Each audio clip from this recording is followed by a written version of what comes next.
So good evening, everybody. We're here for the May 28th, sorry, May 28th, April 21st BPAC agenda meeting. It's our first virtual meeting that we've had for this one. So for the first time for some of you, so we're going to be, doing the best we can and doing this for the next couple months until things get back to normal. The way it's going to work is maybe differently than our normal meetings because we're not in the same room. So that's one of the reasons why we have the various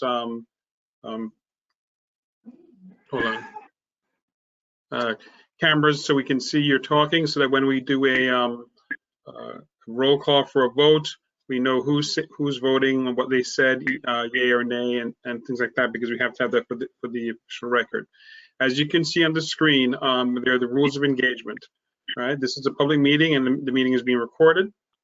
If you experience any technical difficulties, please contact Ivan at the number you see on the screen, and also the email. He is running the meeting electronically, so if you have any issues regarding not being able to hear anybody talk or anything like that, just please give him our email on the side. As mentioned just before, everybody will be muted except for the speaker.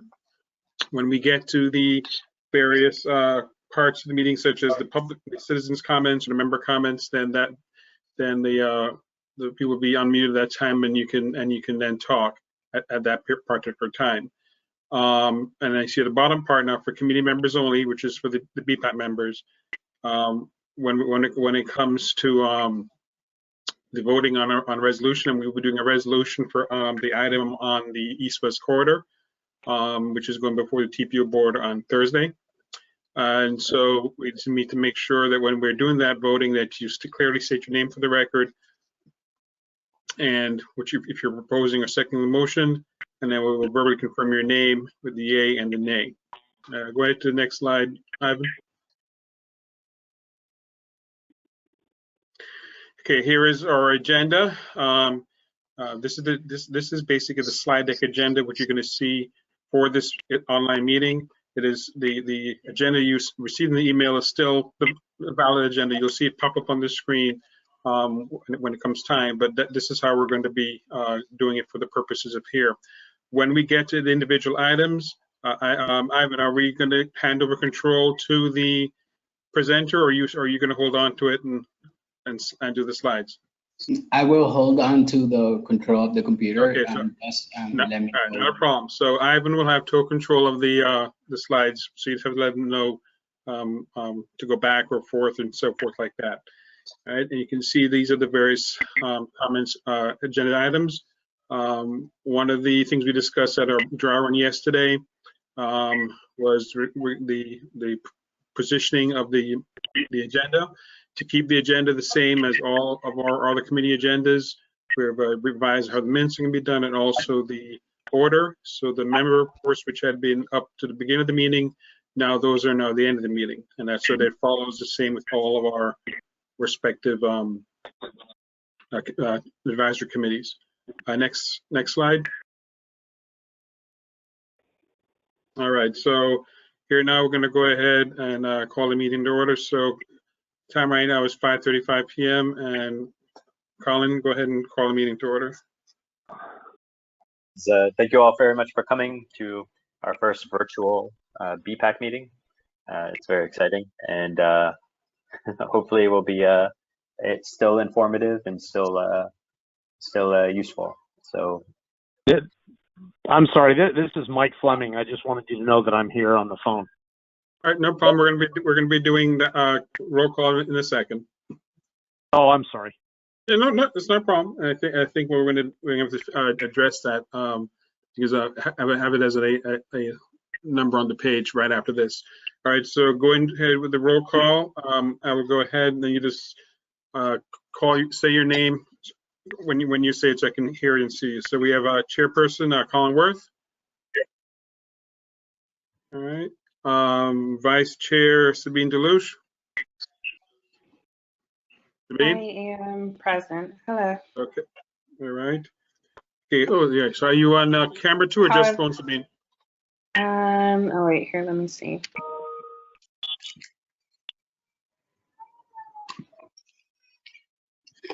Oh, okay. Well, it says all webcam spaces are currently being used, but I'm here on the computer on audio and I can see everything. Okay.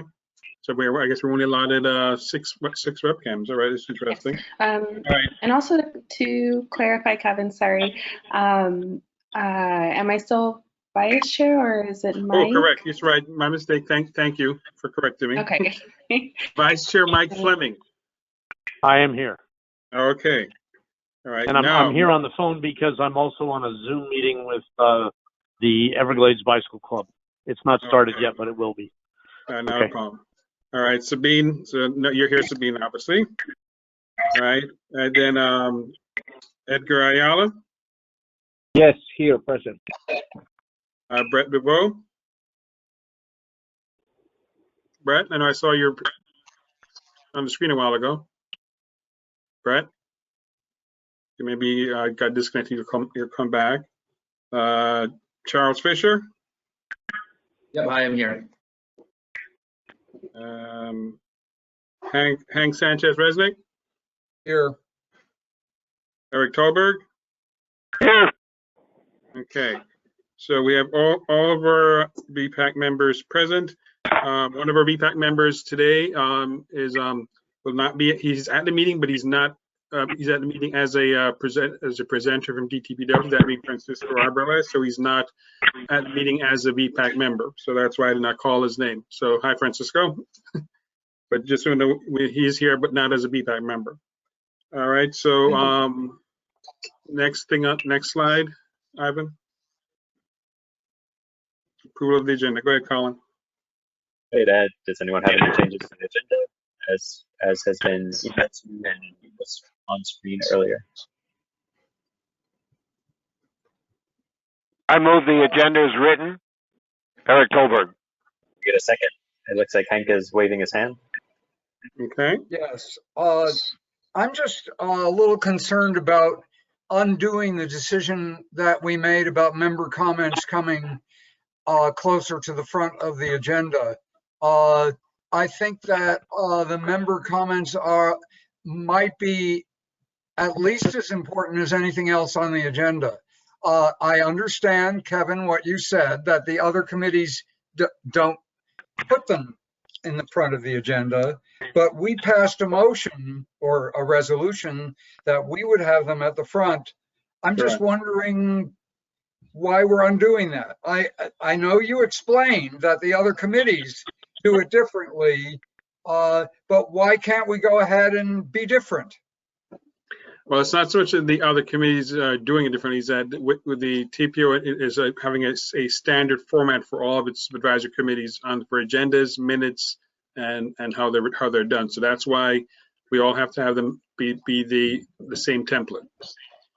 Even though the BPAC did pass a resolution to have it at the beginning of the meeting, it now has to go to the rear of the meeting, like the rest of the advisory committees. Kevin, I think I have to accept what you just said. I think I have to accept what you just said, but I don't like it. And I've never been one to do something just because that was the rule. Okay, point has been heard. Ivan, I think Charles Fisher wanted to say something. Charles? I guess I was just going to ask, thank you, Kevin. I guess I was just going to ask, is that just custom, or is that somewhere in the is that rule, or is that what everyone else is doing, so that's what we're going to do? And I asked that because, one, I know I was the person who made that motion. Two, I think what happened, and I know that we're trying to make meetings happen faster, and I am so in favor of making meetings happen faster. But what ends up happening, I think, is that we sit through large presentations of various highway agencies coming in to discuss us, and we give very feedback, which sometimes feels, you know, I don't know how far it goes. And then people who care about particular bike and pedestrian issues who are volunteering their time on this committee feel a little rushed towards the end to get particular messages out. So it feels, I guess I would want to know is this a custom that people are doing, or are we being told, or somewhere it's mandated that this is the way we have to do it? All right, so just to quickly address your question, it would probably be the last one you said, where it's being done from the up on high coming down. All the advisory committees have to do that. So it's I guess, to use your word, mandated. Although I'm not saying it's mandated, but the closest thing you could say is that. And Colin? Yeah, it Yeah. does sound like you're telling us that we can't set our own agenda. So having a section where we have approval of the agenda is also seemingly irrelevant. So we have members who passed a resolution. We've agreed that member comments should be heard at the beginning so that members can have their message distributed to a full audience, typically, versus at the end when they're being rushed or in a hurry. I don't recall you telling us that when we passed the resolution. I don't recall this command from high being in the bylaws that were provided to us. So unless you are going to point to that and tell us that that's the situation, I think that member comments should be able to be moved to the beginning after citizen comments. And if someone wants to pass a resolution to modify the agenda, then I would support that. I would do that. I would do Second? that. Is there a second? Anyway, for a Is second. anybody seconding it? Charles, you're not seconding it? All right, his hand's up. Didn't hear him. It's muted. All right, so it's approval of the agenda as amended has been motioned by Hank and Charles Fisher as a seconder. How do we raise our hand? I guess we can't raise our hand. We actually have to say aye or nay. Yes, so that's what we're going to go around now, so I can have all the votes. All right, so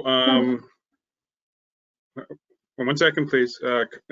Colin? Could we do voice vote? Aye. I have to call the name and you have to hear it. So Colin? Aye. Sabine? Aye. Edgar? Yes, aye. Brett? Aye. Charles? Mike? Aye. Aye. Hank? Aye. And Eric? Aye. Okay. All right. All right, so we then go to the next one, which is approval of the minutes, I believe.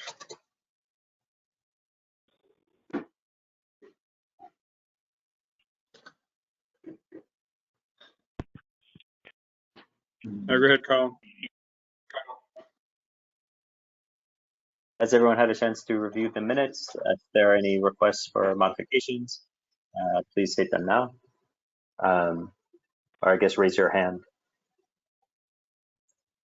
And just so everyone knows, there is a section in the right side where you can raise your hand. So I see 2 hands up. Hank was first. Oh, this one. I'm just voting to pass the minutes. Okay. Yeah. If no one has any changes to the minutes, then we'll move to approve them for sake of brevity. Yeah, so you're I move the moving minutes be approved. Okay, Eric? And then seconded. Hank, I believe you were moving it. All right. All in favor? Aye. Aye. Aye. I think that's unanimous. All right, so then Hey, I would suggest just ask if there's any opposed, and then if not, it's a unanimous. I'll go with that. sure, we could, but it's only 90, so we can do the names. All right, so Ivan. So we're gonna have the you go slide through the agenda, go to the member comments because the committee said they want to have it at the beginning. No, I said after the public comments. Has there been any? Oh, after okay. Public comments. You remember. Are we doing public or member? If there are no public comments, then we'll move into members, but I want to give Ivan a chance to respond to that. Are there public comments? So at this moment, everybody who is an attendee to the meeting has their microphones unmuted. So if anybody has a public comment, please state your name and then give your comment so that your name can be recorded.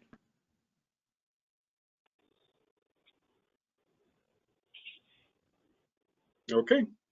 Hearing none, Mr. Chairman, the floor is yours. All right, let's move to the member comments. Hank, you had something? Please go. Yes, I don't know if everybody had a chance to see an article that was on the front page of the Miami Herald today about street closures being a good thing in this crisis time. But South Florida, unlike a lot of other places, is not going along with that. There are certainly compelling reasons not to open streets for the public to congregate. The risk is that people will not respect the 6-foot rule, that people will have, I don't know, street parties, whatever. So that is definitely a consideration, and I think that's the rationale for not opening streets. I know there's been a strong move in Miami Beach to open Ocean Avenue, at least during this time, because right now, bicyclists and pedestrians and runners, if they're going to take Ocean Avenue, are forced into a very narrow strip that doesn't allow for social distancing.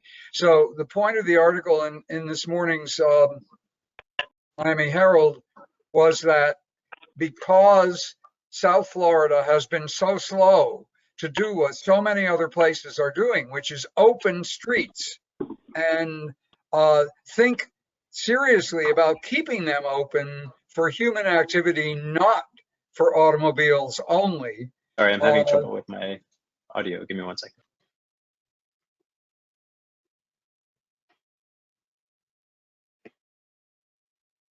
You hear me, Colin? Colin? I hear you. Hank, I can hear you. Should I go on? I hear you. Who hears me? I hear you. Yeah, Hank, go ahead. Oh, yeah. Okay. Okay.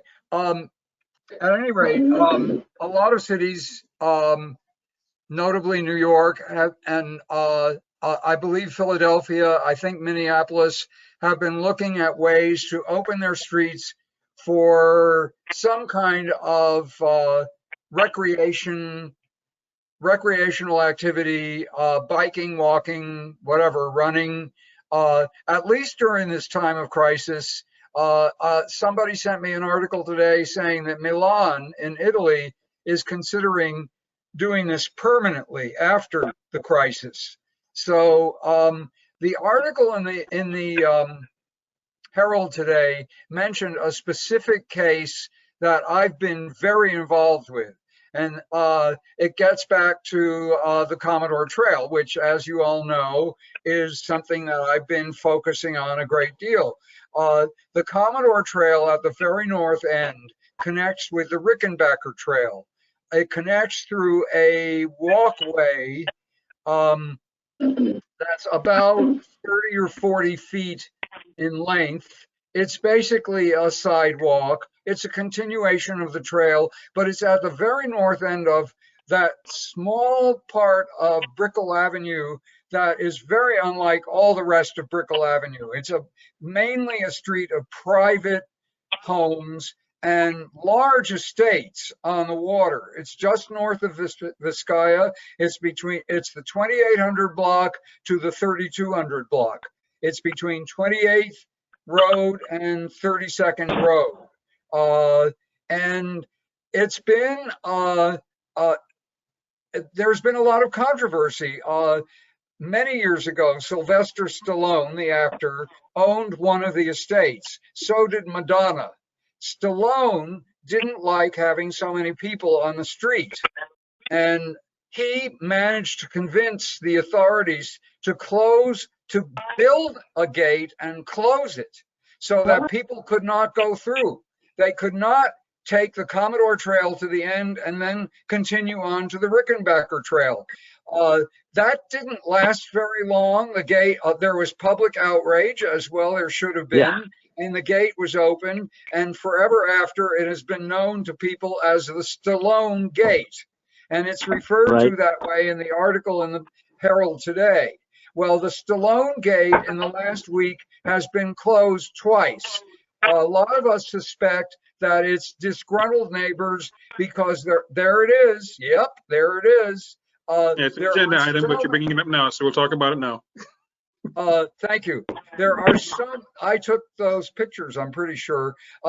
There are so many people going through that gate now. There's an unbelievable level of traffic on the Commodore Trail, the Rickenbacker Trail. I used to bike across the Powell Bridge on the path, but I wouldn't dream of doing that now. It's much too crowded. I go on the roadway. That's how crowded these trails have been because people can't go into the parks. So I'm very concerned. Let me just say that Commissioner Xavier Suarez and Ken Russell, District 2 Commissioner of the City of Miami, and I and others have been working together to make sure that this gate does not get closed again, because in the last week it was closed twice and it had to be reopened once and then again the second time. It's open, I believe, today. What? I wonder who's closing it. We suspect it's neighbors. That's what we suspect. I talked with a policeman who was stationed there, and he said he suspected it was neighbors. And I think if the cop thinks it's neighbors, it probably is. But right now it's open. I would love it if this committee could pass a resolution or a motion or whatever saying that we favor opening streets and walkways, especially this gate, so that people can have this public space for physical activity and recreation. I would make a motion like that, but maybe others have thoughts about this. End of speech. Yeah, can I speak on it for a second? So I had a question from the DDA in April, in this past month, asking about temporary street closures to cars and opening up for the public. So I brought it to my supervisors because I'm sort of split on the issue because I see places like Rickenbacker. I actually bike over the Rickenbacker probably at least once a week right now, but I used to try to run it, but now I realize you cannot run on that right now and stay within a safe distance. It's impossible. There's that many people going over the Rickenbacker that it is crowded. I would describe it as crowded. So the last thing we want to do is create another opportunity for crowds like that one. So if we would do something like what the DDA was asking, it couldn't just be done on one corridor. It would have to be done in such a way that it would allow for people to, so it would have to be done on such a great scale that it wouldn't target one area. You know what I'm saying? So our concern is if we do this and we close like one street, whether it be, it could be anything, Ocean Avenue, whatever. If we did that, it would attract groups of people just like the Rickenbacker is causing. So we have mixed emotions of we don't want to target one area and then bring crowds to that and have crowded areas just like we're seeing. So our response was, that we, for the public good, we are not going to consider that at this point. Can I respond to that? Yeah, go ahead. Can I respond to that? Mm-hmm. Right now, the Rickenbacker Trail is very crowded, probably to a degree that is unhealthy. Oh, yes. Short of closing the Rickenbacker Trail, which I think, I don't know, to me, that would be unimaginable.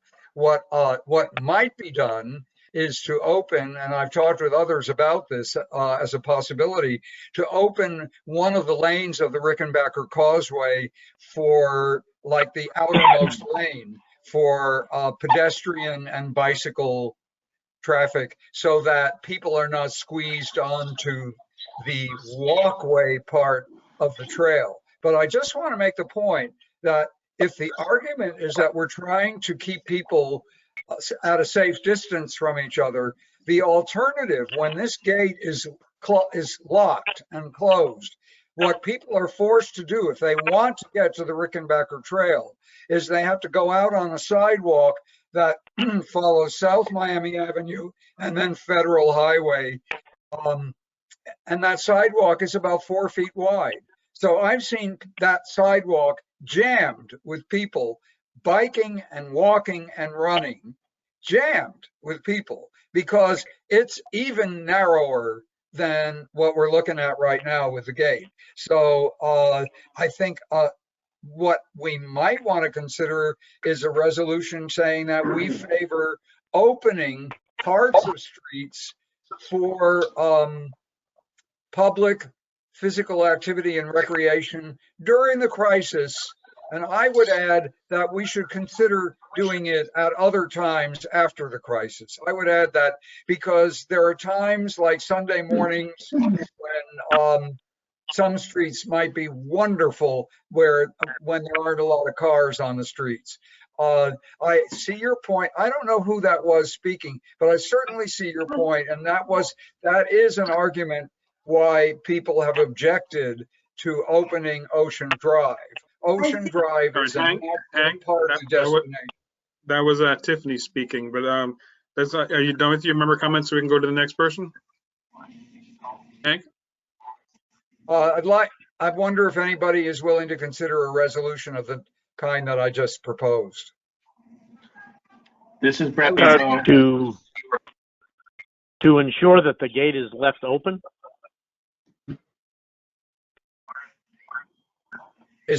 I'm willing to make that resolution only. That would help us a lot. Why don't we do that one first then? I didn't hear you. Let's try to do that one first then. Go ahead and make a motion to keep Stallone Gate open as required by the city of Miami. Yes, okay, I'll make that. I'll second that. All in favor? But Aye. Are there any opposed? I'll do it the other way. Are there any opposed?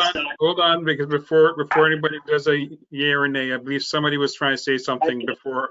Who was that? I was gonna say, I hear you, Hank, and Anyway, Frank, if you find a little camera. I'll keep having that conversation within FAUT about the road closures. Okay, well, I'll do it another time because everybody's, I don't want to waste people's time when they're coming in. Okay. Who's that? Can somebody mute their phone, please? The sound quality is not good. I know, we're working at it. All right, so if you're not talking, please mute your phone or your computer. Tiffany, you were saying, are you done with what you were saying? Yeah, I was just saying I'll keep that conversation going. I read the article and I shared it with other people within my office and within FDOT so that we can maybe bring that conversation back up and see how central office feels about it as well. Okay.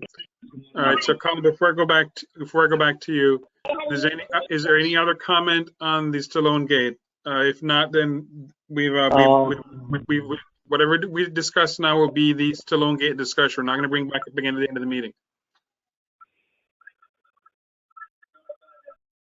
I believe we have a motion and a second on the floor. Please call the question. If anyone is not in favor, please say so. All right, all in favor? Aye. Aye. Aye. All right. Unanimous. We'll go with that. No nays. All right. Any other member comments?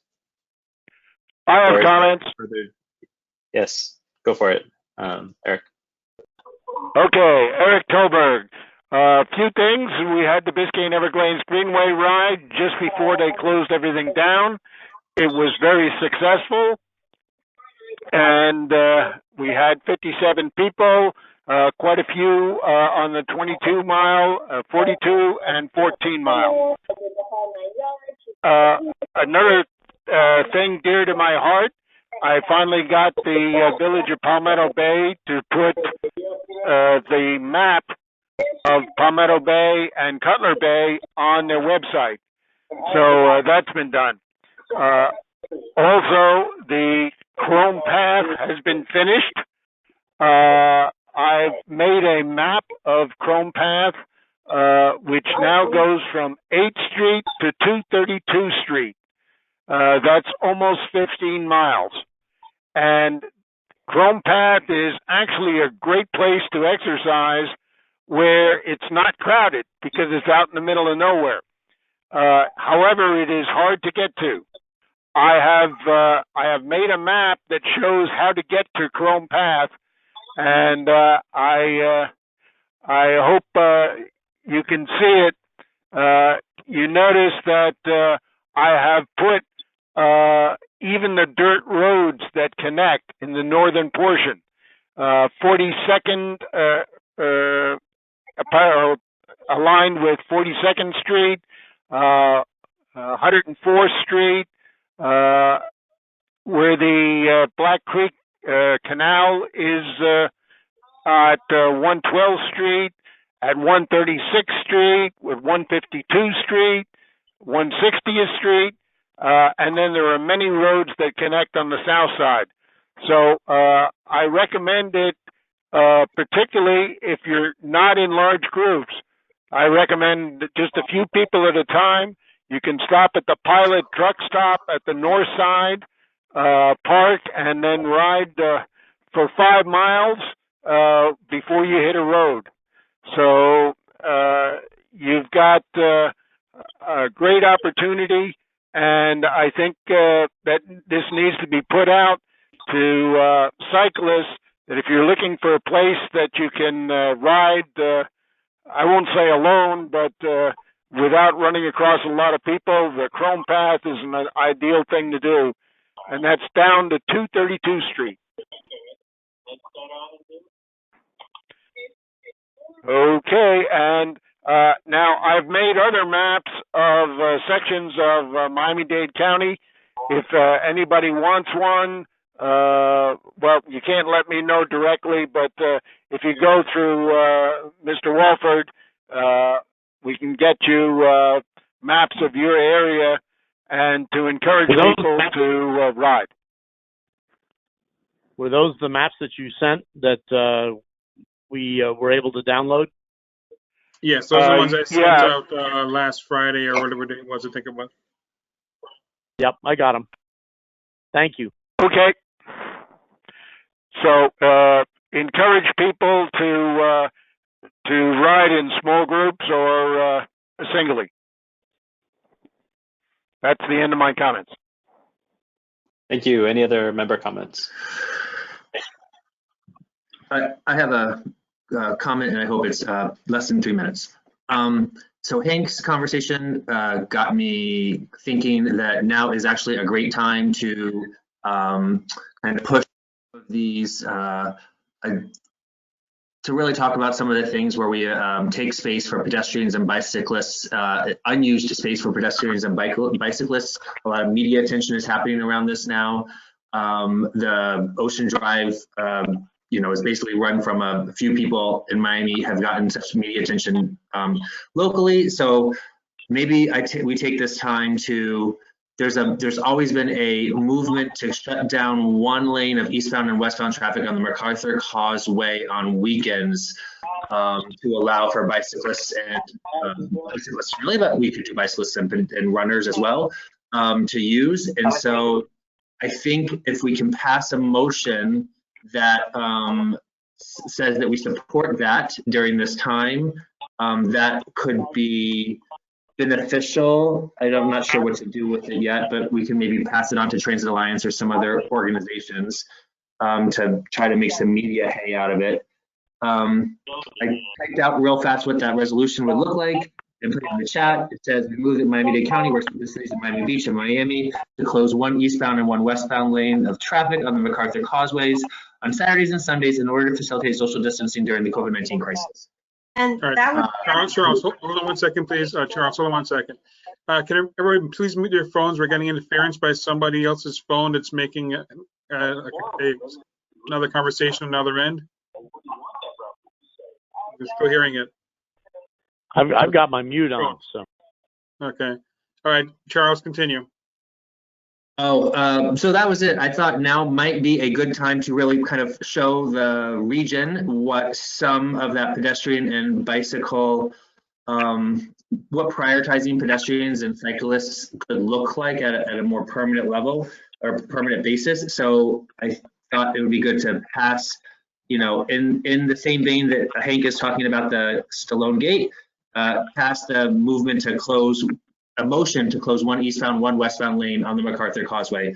You can see in the chat, the motion, I tried to write it up real fast.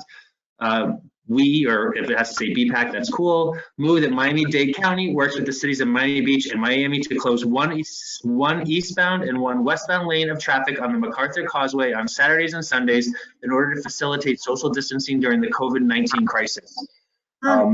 If that passes, maybe we can use that for some media something. I'm not sure what to do with it, but at least we can get a passage and see what we can do with that. Is that a resolution? And that's actually that's actually a state roadway. So that brings it right back around to the conversation that we had earlier, that my superiors, when I brought this up to them previously, they said no because of the worry about gatherings and about congregations of people, just like that the Rickenbacker has. So this would be bringing it right back around to FDOT and the response that I've already received. But I'm going to continue that conversation and see if central office has a different view, perhaps. This is Eric Tolberg. Hello. I would like to second that, but make an addendum. The real problem in the MacArthur Causeway is that the East Bridge is where the bike lane ends. And I think something that would certainly be much easier to do is to just close off the outside lane on Saturdays and Sundays. That could be done with a few cones, and I don't see how that would cause any problem. Just on the East Bridge. This is Brett Bebeau. If I could have the floor, Mr. Chair. Certainly. Mr. Chairman, thank you, sir. Charles, thank you for your well-intended motion. And I applaud you for it. Here are my concerns. The BPAC is charged with advising the TPO.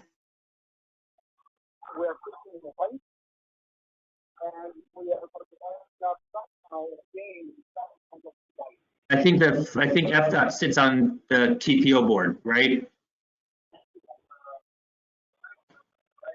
No. No. Florida does not have a representative on the TPO board?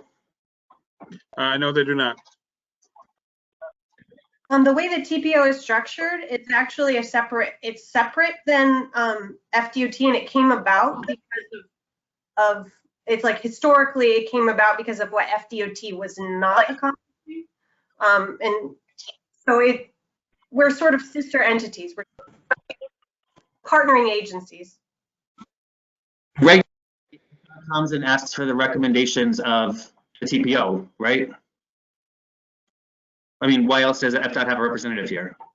And they show us stuff, and then we say, okay, we like this. Can you take that back? That's regularly what we do, is give recommendations to FDOT. Absolutely, yes. They're the planning agency. Right, or no, I'm sorry, I can't hear. Yes. Yes. So if we're regularly giving representation to FDOT, I'm unclear how this is out of our scope. I didn't say it was. I'm going to bring it in. I think maybe, No, I think Eric was. maybe the way you phrase it is that you encourage City of Miami and Miami Beach. Maybe we just say, you know, include the TPO in there because that is who we're charged to advise. Miami and I believe Miami Beach are cities on the TPO.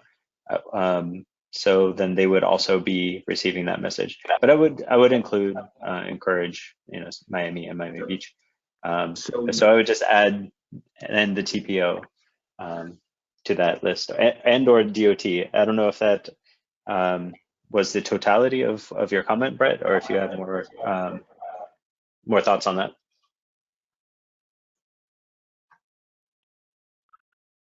Brett?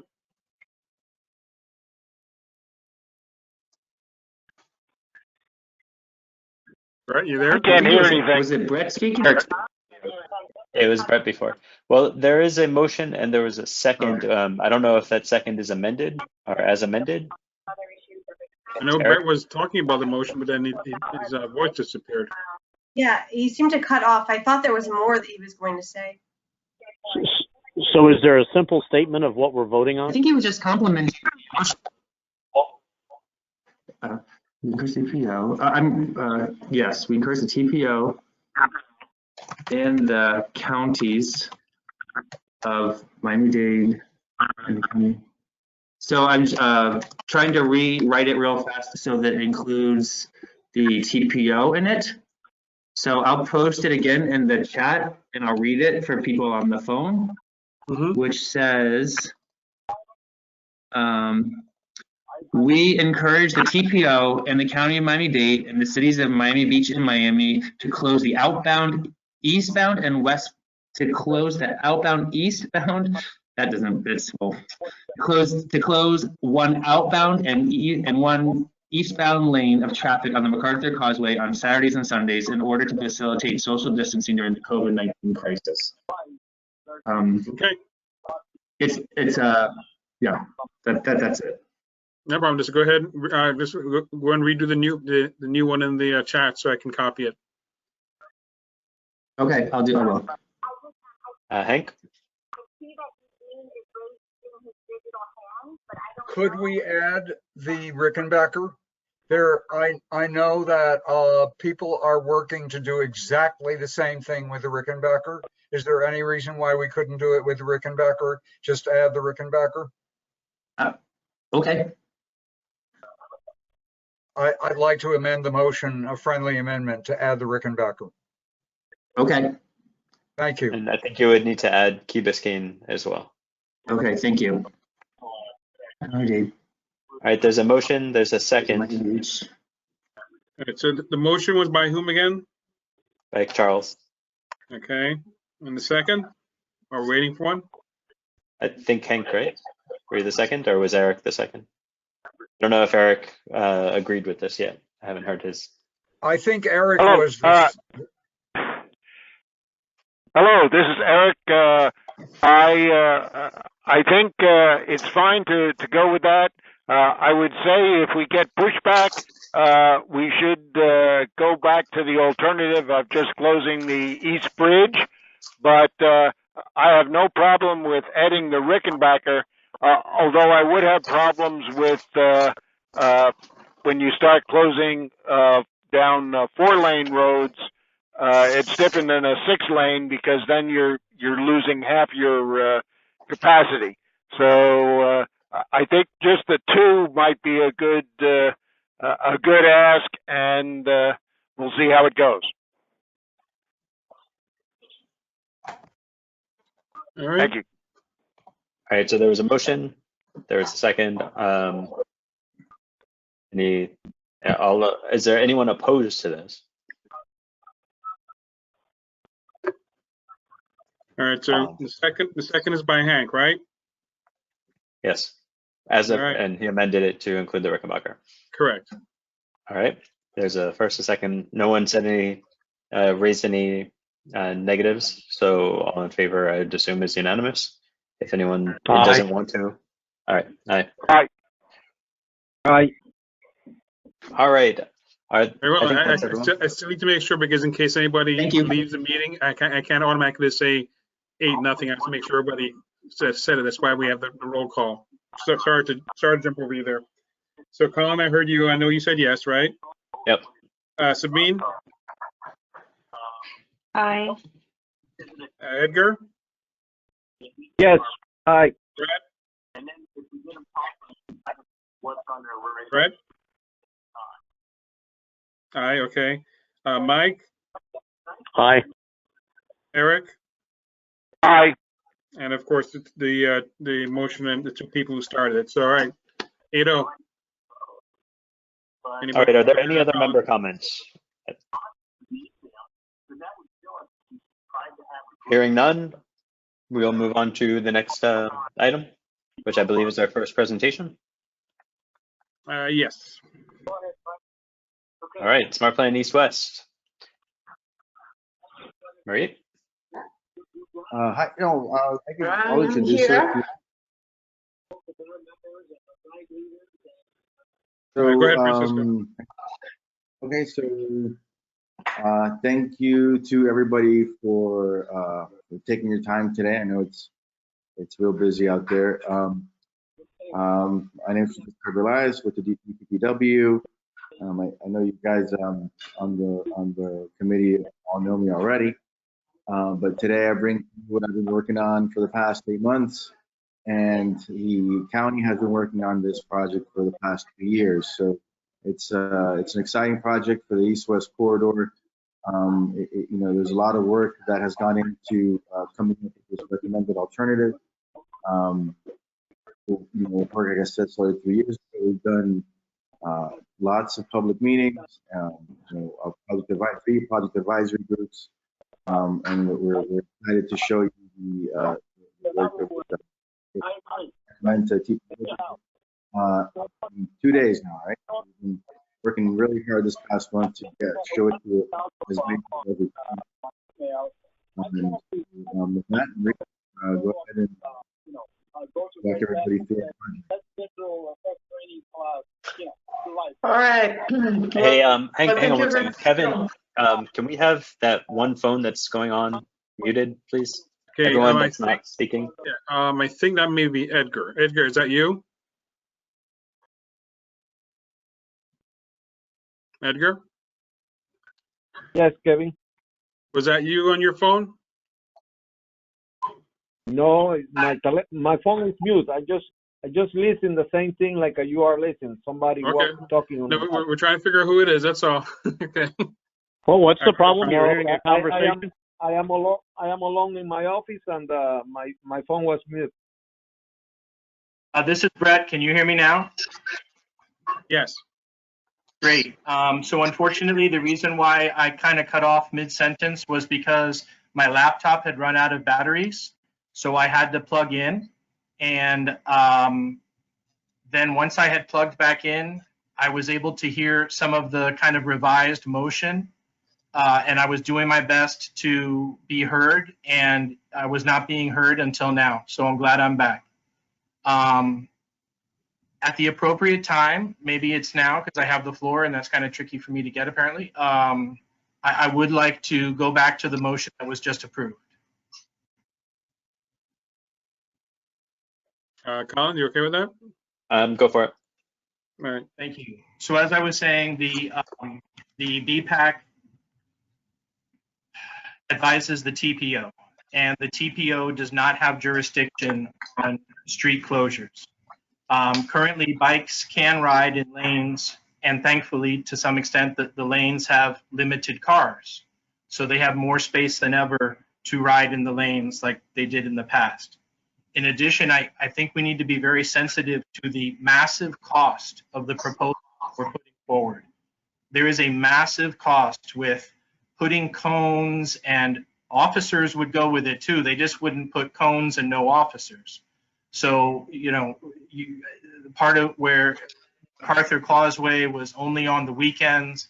That means there's a lot of cost to put up all the cones, take down all the cones, have police staffing all the cones. And right now, the cities and the counties and the state have massive budget problems. We need to be spending our money feeding people, housing people, testing people, et cetera, et cetera. Our partner in FDOT, I think we called out 2 specific roadways. One of them was DOT's MacArthur. They are our partner.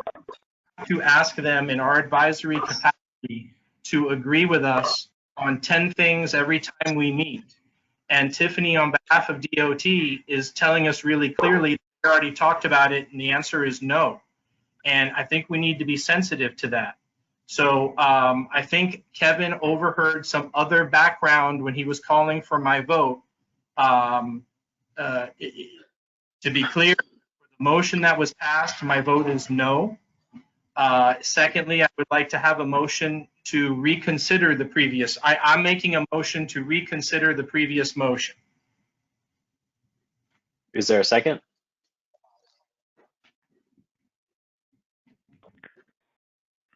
Folks, isn't anyone concerned about the fact that we're suggesting a massive price tag on something like this? I think this is like a feel-good motion, encouraging the county and the state and the cities to consider this. I don't know that there's any funding tied to it, or no, but I mean, I also wasn't quite sure how massive. I think the motion was. Motion was we're recommending that MacArthur and the Rickenbacker certain lanes on certain days be closed to cars. Wasn't that our motion? Yes. Okay, well, there's a huge motion. I'm sorry. The motion is we encourage the TPO and the county of Miami-Dade and the city of Miami and Miami Beach and Key Biscayne to close outbound east and westbound lane for traffic on MacArthur Causeway on Saturdays and Sundays. MacArthur Causeway and the Rickenbacker on Saturdays and Sundays to facilitate social distancing during the COVID-19 crisis. It is encouraged. It is encouragement. Right, it's not a mandate. We're encouraging because that's all we ever do because we're advisory. So I'm just pointing out that what we're encouraging them to do has a huge price tag associated with it. And if I don't get a motion to reconsider the motion, then that's fine. I guess I'll be the only person against the motion. Is there a second to reconsider the motion? Hank, are you doing the second or are you trying to talk? Okay, I will second it because. Hold on, Eric. Hold Eric on. Colbert. Eric, hold on. Hank, are you raising your hand to second, or are you raising your hand because you want to talk? You got to say something. Now that there's a second, I want to say something. I'm not saying. All right, then hold on. And then in that case, go back to Eric because Eric did the motion. Go ahead, Eric. Sorry, Colin. Okay, I would second it, and I think we can phrase it to say if that's not possible to look at just closing the East Bridge, which should be a much less daunting task because you've only got less than a mile, and that's where the real problem is. Because you've got bike lanes on the MacArthur, except for the East Bridge.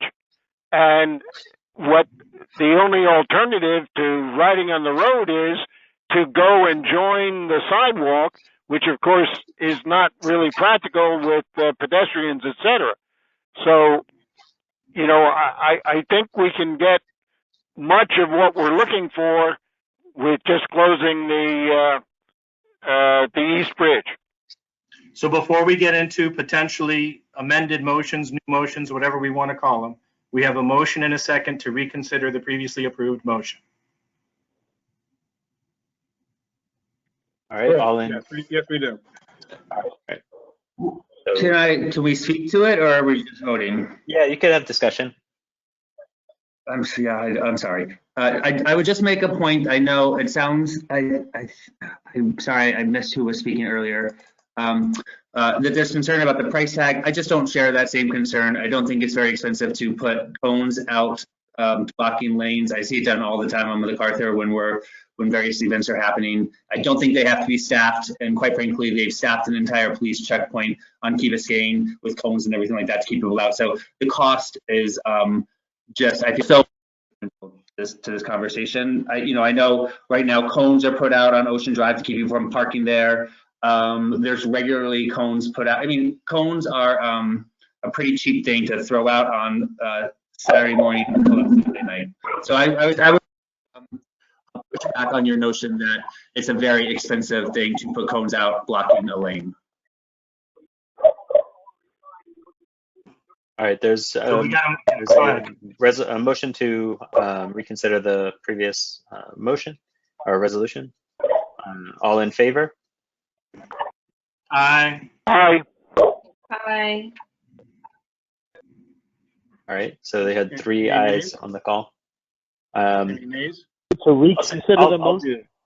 I'll be a nay. I think there's no teeth to our initial motion, so I don't think we're causing any pain to anyone.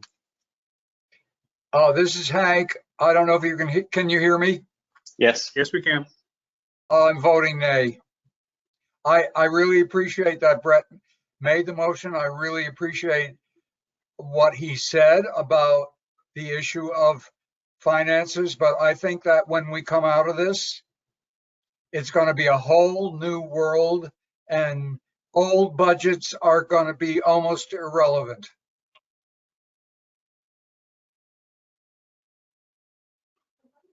Okay. So what was the Alright. count? So are we voting to? 6-2. Definitely not 6-2. Who was that? Maybe it was 6-3. You had counted at least 3 before. Oh, I'm sorry. No. Well, Brett, you're for it. I don't know. I'm confused. Are we going to reconsider the motion or not? No. This is the vote on the reconsidering, and the vote on the reconsidering is 6-2 with Colin and Hank saying no. Oh, I'm no too. I'm sorry. Oh, okay. Sorry about that. And 5-3. Wait, did you call the vote? Everyone said reconsider. 5 people said reconsider. I'm sorry, I missed that. Yeah. Okay, so we're reconsidering. We can pass a new motion, the same motion, or a different motion. So, Eric, you had a proposal for a different version. What was your proposal? Are you talking to me or my proposal, or are you talking about the proposal to reconsider? I supported that, but the previous motion is no longer approved. So we're kind of starting again. This time I'm on the phone where I wasn't before, etc. Now, Eric, you just proposed something that was different from the previous motion. What were you trying to propose, Eric? I was suggesting to close just the East Bridge, which is the real problem, because we do have a lane just for bicycles. There are bike lanes on the MacArthur. The problem is the East Bridge does not have bike lanes, and that would force us to either ride in traffic, which nobody wants to do, or to go into the walkway, which is 6 foot wide, and I would guess is going to be a lot of people there. So I think that's something that FDOT certainly could consider. Understood, but the East Bridge, which is owned by DOT, Tiffany already said that they considered it, and as of now, their answer is no, thank you.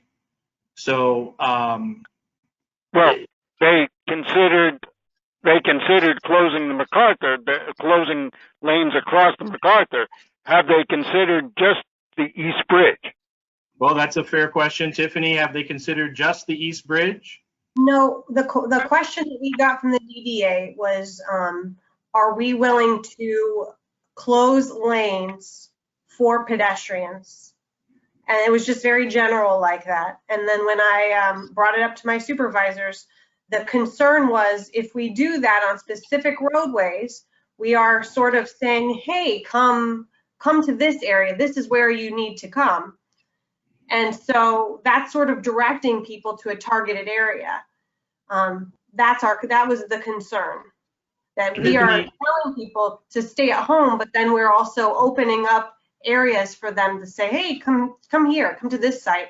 So our concern is targeting an area. And Tiffany, would you agree with my assumption that DOT would not allow this closure without police being there? I personally, me personally, I would be concerned. My concern right now is because cars are speeding more than ever. We are having a much harder time with, I would say, people drag racing, and it's partly because of our law enforcement are not focusing their efforts on those endeavors right now because they have bigger worries. So if we start putting people in a lane, I'd be worried about their safety. I share that public safety concern. I think this board should be extremely concerned about making a recommendation despite hearing that concern from DOT. I feel very confident that there is no way they would ever do this without police officers.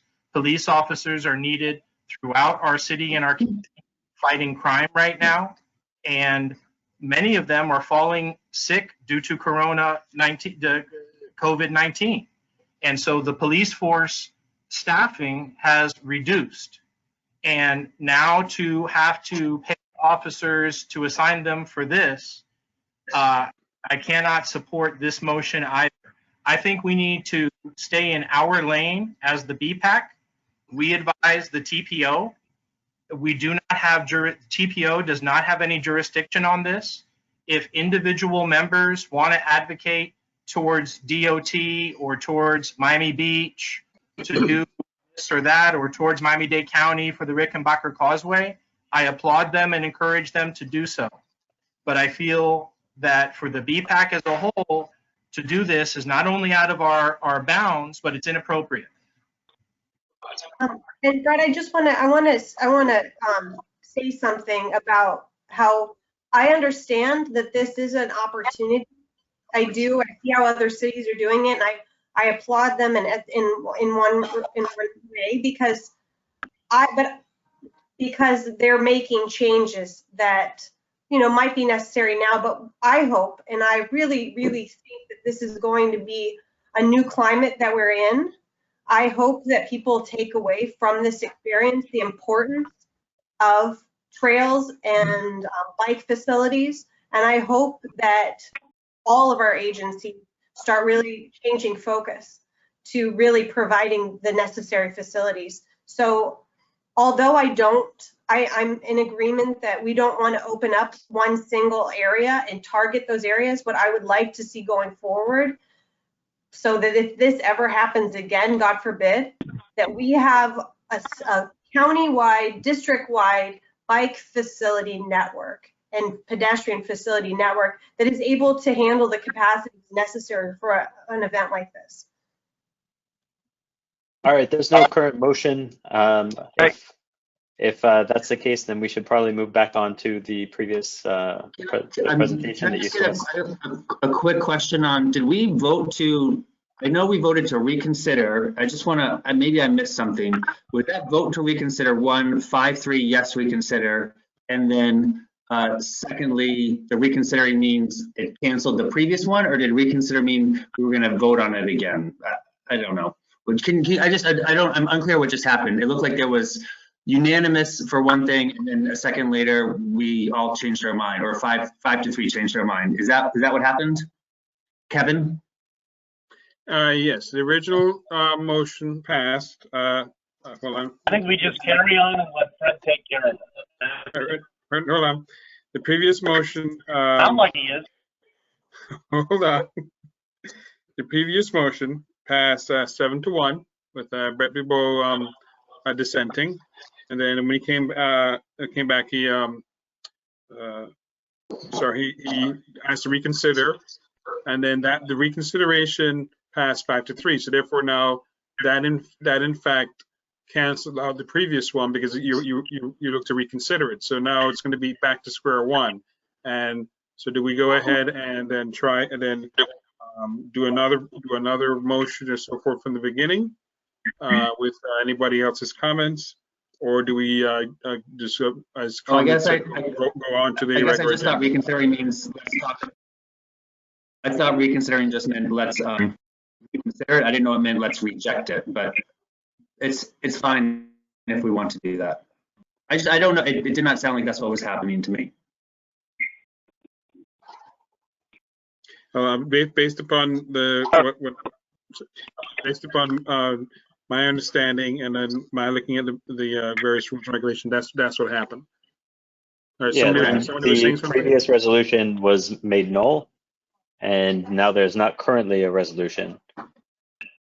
So we're going to move on to the next item. Yes, may I speak? I wish to point out that it's the East Bridge is where the real problem is.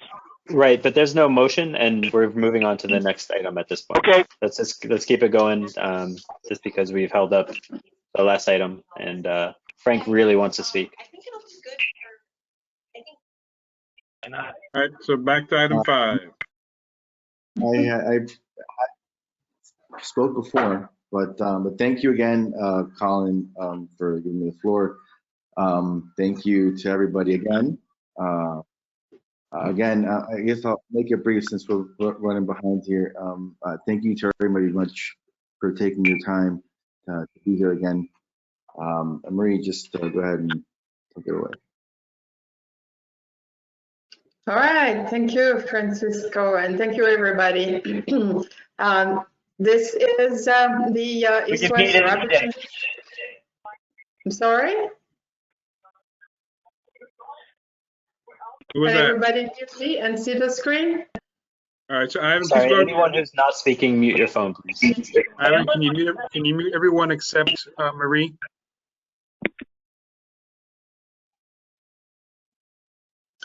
All right, we're ready? Go ahead, Marie. Okay, thank you, Paul. Kevin, sorry, Kevin. All right, Ivan, next slide. So the East-West Corridor is one of the 6 multiplying corridor, and it is a major thoroughfare, as you know, it a really artery of our region. Next slide. There's about 215,000 people working in the corridor and 330,000 living in the corridor. So that is an important corridor for the region. There's also close to 200,000 people driving this corridor on a daily basis. Next slide. And this explains the level of congestion that you see. And this is just a snapshot, same starting point, same ending point, the same day, but 2 hours difference. And if you leave at 6 in the morning, it's about at the most 45-minute ride. But if you leave at 8 in the morning, you spend between 50 and 1 hour additional from one point to the other. Next slide. So to be able to provide another mode of transportation and improve mobility in the corridor, we're looking at 3 modes. The heavy rail transit mode, Metro Rail in essence, commuter rail transit, Tri-Rail in a sense, and then the bus rapid transit, which are the branded buses, level boarding, pre-boarding fare, next bus, signs at the station. Next. Next. All right. So these are the 3 alternatives that we're looking at. A little too fast. Go back. Ivan, go back. All right. So the purple line is the CSX alternative. And like I said, it would be on the existing CSX line.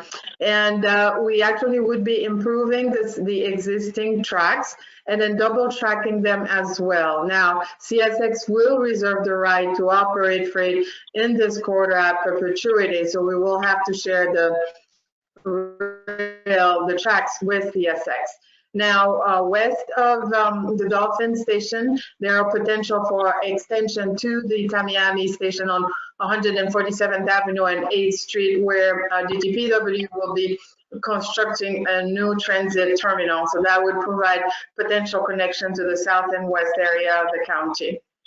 We also looked at the heavy rail alternative, which is a connection from FIU, the Modesto Maidike campus, and along 836 to the MIC. Now, with this HRT, there would be no need for a transfer to the existing orange line. So you could hop on at FIU and ride all the way to Dadeland South. There is also potential extension if that alternative is selected out west to the Tamiami station. Now, the alternative that we're presenting and moving forward as the recommended alternative is the BRT, alternative bus rapid transit, that would run on the shoulders of 836, inside and outside shoulders, from the Dolphin to the MIC, and with also some service provided on Northwest 7th Street with the Blue Lagoon area employment centers is located. Potential extension to the west with the BRT alternative is selected would be dedicated transit lane on 12th Street, southwest on 137th Avenue and 8th to the Tamiami station. Next.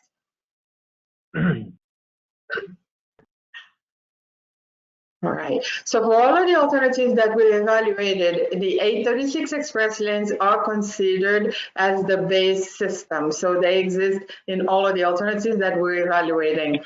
These lanes would mainly use the express lanes on 836, the nicely red painted lanes that were recently completed. And this, there would be 3 express service, and there would be point-to-point service. So if you look at the pink line, for example, the express route would start at Tamiami, and there would be no stops in between until you get to the government center in downtown Miami. Next.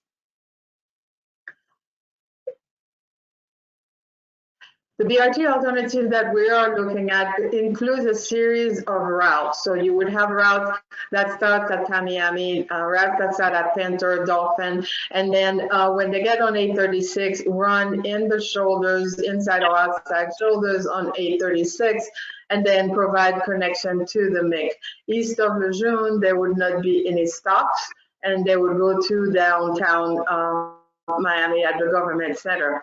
The red dots that you see there are proposed stations. The station would not be on 836 itself, but rather on the arterial. So sometimes it would be a split station. You have the eastbound on the north side of 836 and the westbound on the south side of 836. There's a typical section, which probably should be the next slide.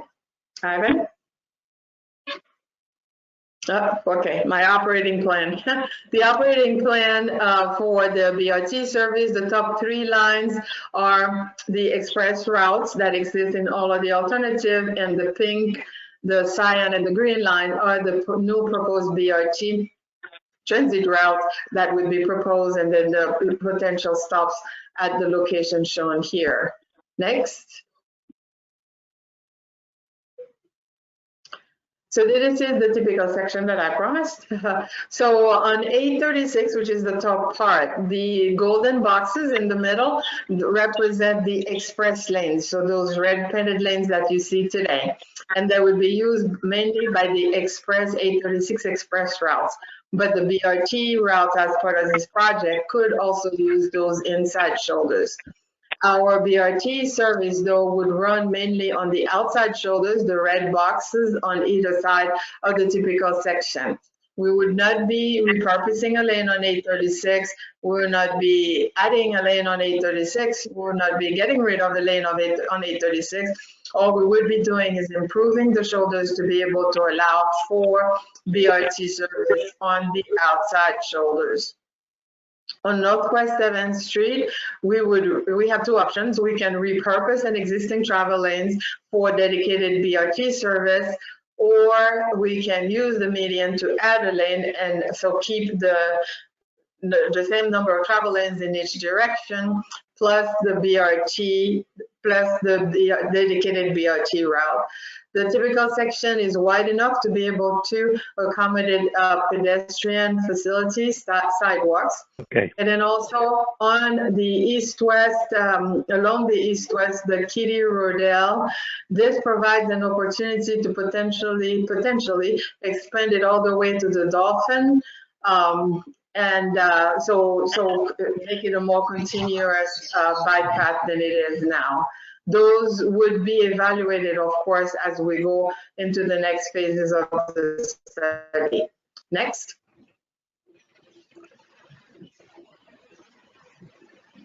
This is the operating plan for the HRT, as I mentioned, starting at Panther and going without a transfer all the way to the Inland South through the MIC.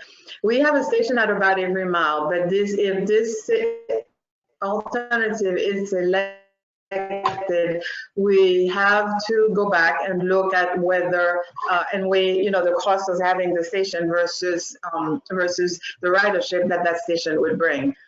And also, as I mentioned before, potential extension on 8th Street to Tamiami. Next. So the typical section on 836, the golden boxes would still stay. Those are the inside shoulders for the 836 express routes. The number of lanes on 836 will remain the same, and the rail, the heavy rail, will be elevated, very similar to what you see down south on US 1, and mostly on the south side of 836. On Northwest 7, the rail would also be elevated and mostly in the median of Northwest 7. So you would keep the same number of travel lanes in each direction and still be able to accommodate pedestrian, at least sidewalks. Next. The next alternative is the CSX alternative. It's from the MIC to the Dolphin terminal, actually on the south side of 12th Street. So we would have to have a pedestrian access across from the Dolphin station on the CSX to the Dolphin terminal on the north side of 12th Street. As I mentioned, double tracking, and you can see that on the next slide, Ivan. So you can see it's double tracking. You have two trains going in different directions, and to avoid pedestrian crossing the tracks, we would provide elevated pedestrian crosswalk, very similar to what you see on Tri-Rail today at the station. Next. We also evaluated a fifth alternative, which is a combination of the CSX, the commuter rail transit alternative, and the bus rapid transit alternative. And the reason why we evaluated this alternative is because the area is bisected by 836, and you have different land uses on the north side, mostly industrial, employment, and commercial, where on the south side you have a lot of residential and employment as well. So with the combination of both of these modes, the CSX on the north and the BRT mostly on the south, then you could serve both of these markets. Next. The operating plan for this alternative would be a combination of the operating plans that we discussed before. Next. To be able to objectively present the alternative that would be recommended, we use a series of criteria from cost and implementation timeframe, mobility, and social physical impacts. Next. And they were ranked from 1 to 5, 1 being a lower performing and a lighter shade of blue, and a higher performing would be a 5, and a darker shade of blue. So as we go through the next slide, just keep in mind that the darker the blue, the better the alternative. So when we look at cost, the first line is the capital cost, construction capital cost. So this does not include right-of-way costs. It does not include the cost that we would have to borne if we get the, we would have to purchase the right-of-way for the CSX from the CSX company. So these are purely cost of infrastructure. So they would include the double tracking of the CSX, the construction of the guideway for the heavy rail, and the widening of the shoulders, outside shoulders, and the stations for each, for all of these alternatives. Again, it does not include right-of-way costs, and it does not include the cost to purchase the commuter rail area. Last line shows the estimated construction time with each of these alternatives. The heavy rail would take the longest, 6 to 8 years. We're talking about construction of bridges across the turnpike, across 826, and piers, so that would take a little longer compared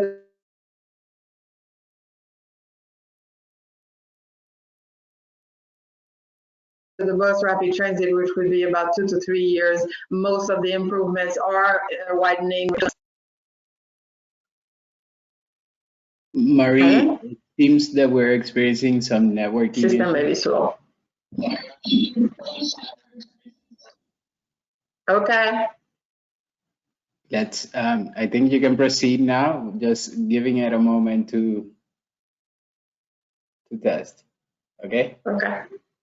To warm up a little bit. All right, next.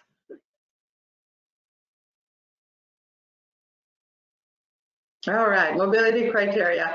The main point here is we've evaluated this alternative based on estimated ridership, based on the definition from the Federal Transit Administration on trips on projects, which is the trips will start and end in the project, or start or end the project. So the HRT, as expected, is estimated to have the highest ridership, then followed by the combination of the commuter rail and the bus rapid transit. And then the bus rapid transit comes in at 10 to 13,000 riders per day, and the commuter 5 to 6,000. All of these numbers, all of the numbers that we've been talking about today and we'll be talking about today are subject to refinement, as this is still the planning stage. So those are not, final cast in stone numbers. Next. We looked also at travel time, and as we mentioned before, it can very easily take an hour to drive from Dauphin to the MIC. So the travel time on any of the modes here are very competitive, and the reason is they would be mostly on fixed guideway, they would be on dedicated guideway, so they would have little interaction with other traffic. Next. On the environmental impact, we can talk a little bit about the construction impact. Not only the construction time is taken into consideration here, but also the type of construction and where the construction would occur. The impact would be minimal or low when considering the commuter rail transit, since most of the improvements, the double tracking, will take place within the existing right-of-way. So very little disruption to existing traffic or residences or businesses. The impact with the heavy rail would be high. Again, crossing 2 major highways, constructing bridges, the whole entire length of the project, and then also piers, construction piers, and it would take a longer time than all of the other alternatives. The BRT is considered medium. Most of the improvements would be on 826 and 836. I don't know why I said that. On 836, on the shoulders of 836. So some interaction with regular traffic, but mostly on the shoulders of 836. Next. So the recommended alternative. So the recommended alternative that we are bringing forth is the bus rapid transit alternative, and in a nutshell, it is the most affordable at $300 to $330 million. It carries a decent amount of people, about 10,000 people, and it has the least environmental impact, both on noise, considering noise, and also construction impact. So next.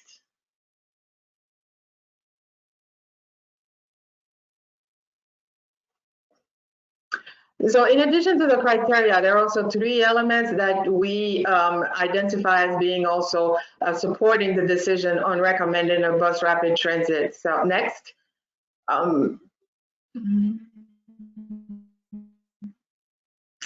The BRT builds on implemented transit in the corridor. The inside shoulders are already ready for operation, and actually the 836 express routes were to be in operation before all of this situation happened.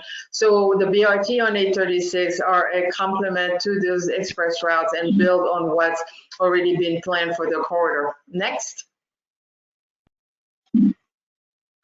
It is also part of an incremental approach. When you look at the SMART plan, there is the Turnpike bus express rapid transit, both north and south, that provide connectivity to Broward and northern Miami-Dade, and then also down south from Kendall all the way potentially to Florida City.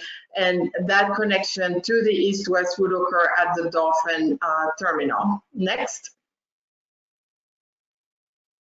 It also connects the BRT on the Dolphin on 836, also connects major developments like the American Dream Mall, the Dolphin Transit Terminal slated for TOD, 45 acres of it, FIU with 60,000 students, and Miami International Airport with 44 million passengers a year. Next. So we met since 2017 with all of the identified groups in the corridor, elected officials, and this week and last week were pretty heavy in meetings, and we'll continue to bring to the TPO board meeting, where we will bring our recommendation of bus rapid transit to be identified as the locally preferred alternative. Next. Before talking about schedule, funding for the project has also been discussed, and we're looking at, on the capital side, we're looking at the Federal Transit Administration, DOT, and then also local toll and express rail authority or agency. And that local toll, express rail authority or agency has also been identified as a potential funding entity for the operation and the maintenance of the proposed BRT system. Looking at the schedule, we have developed a series of technical documents that include all of the detailed information presented today. Once we have the locally preferred alternative selected this Thursday, we will be going back to FTA and identifying the type of documents that they would need from us to be able to be a potential funding partner in this project. That concludes the presentation, and I will be more than happy to answer any questions you may have or any comments on the project. If I might, you are seeking a resolution of a preferred of an alternative, or are you suggesting an alternative for us to support? We are seeking a resolution on the bus rapid transit, on the recommended alternative that we're bringing. Yeah, we are recommending, and we are looking for you to provide a resolution in support of that recommendation from us. If you have a resolution, we'll take comments as well. For what you just showed us. Yes. And Right, can I so ask you, how is this resolution to support alternative to bus rapid transit? Right, we're not there yet. Correct. But, so we're going to ask questions and talk about it, and then if there's a resolution, Just when they wanted. It's okay. Okay. I just wanted to know, we supported the South Dade bus rapid transit, and there were a lot of bicycle and pedestrian amenities included at the stations, and there was a lot more detail to what the stations would look like. Do you have any of that information? Do you have any ideas as to what that will be? So that would be the next phase of the study, depending on which alternative would be selected. At this stage, we're at the planning level, and the next phase really would be to design those stations and the alignment as a whole. All right, anyone else? Yes, Eric Tolberg. Okay, I had concerns. I would support the BRT proposal, but I think it has to be designed with bicycles, etc., in mind. Let me read what I wrote in my email. Level boarding is a must to make the service friendly to wheelchairs, personal mobility scooters, bicycles, baby strollers, and shopping carts. I suggest the entire front section of the bus, or the first half if it's a tandem, should be open and have just a few seats to accommodate the items above. There should be rails that wheelchairs can roll between so they do not need to be strapped in. 3 bikes can be secured to a loop on the side of the car like they were in the old Metrorail cars. Putting bikes on a rack in front of the bus takes a long time, and the bikes can be easily stolen. The procedure for a driver to lock down a wheelchair or a personal mobility scooter on a bus will take the rapid out of rapid transit. So I would support the BRT system, but I think it has to be designed so that you can easily take your bike or scooter or whatever on the bus. Otherwise, we're stuck with the old problems that we had with the bus system. Thank you. Any other comments? Yeah, this is Hank. I'm off camera. Can you hear me? Yes. Yes. I was just struck that part of this corridor is going to go to that insane American Dream Mall. And I was thinking, what certainty do we have that that's ever going to be built now? Hank, that's not part of this. That's not, yeah. Well, I know.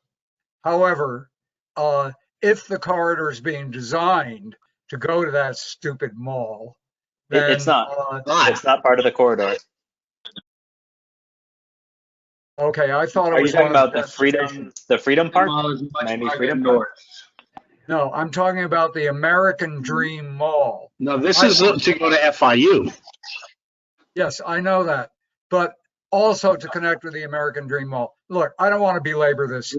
I just think whatever we recommend from now on for the foreseeable future, we have to insert some kind of caveat that we are going on some assumptions that were pre-coronavirus, and things may change radically.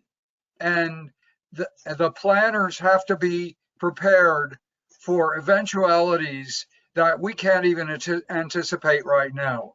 That could be budgeting issues. It could be changes in people's transportation and commuting habits. All the projections right now are based on the world that was. And I think that we can safely say that is not the world that will be. All right, any other comments? All right, would anyone like to proffer a resolution in support of the planning study alternative for BRT along this corridor? Hello? This is Janek. I do have a question. Go ahead, Yannick. If I understood correctly, this goes from the Dolphin Mall to the airport.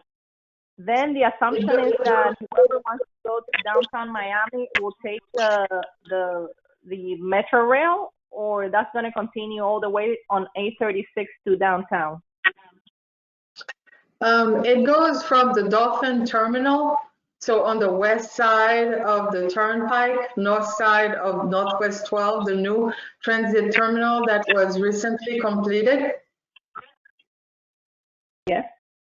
Okay, and then we have, and that's the beauty of the BRT, it's very flexible. So we have routes that go to the MIC, and we have routes that go to downtown.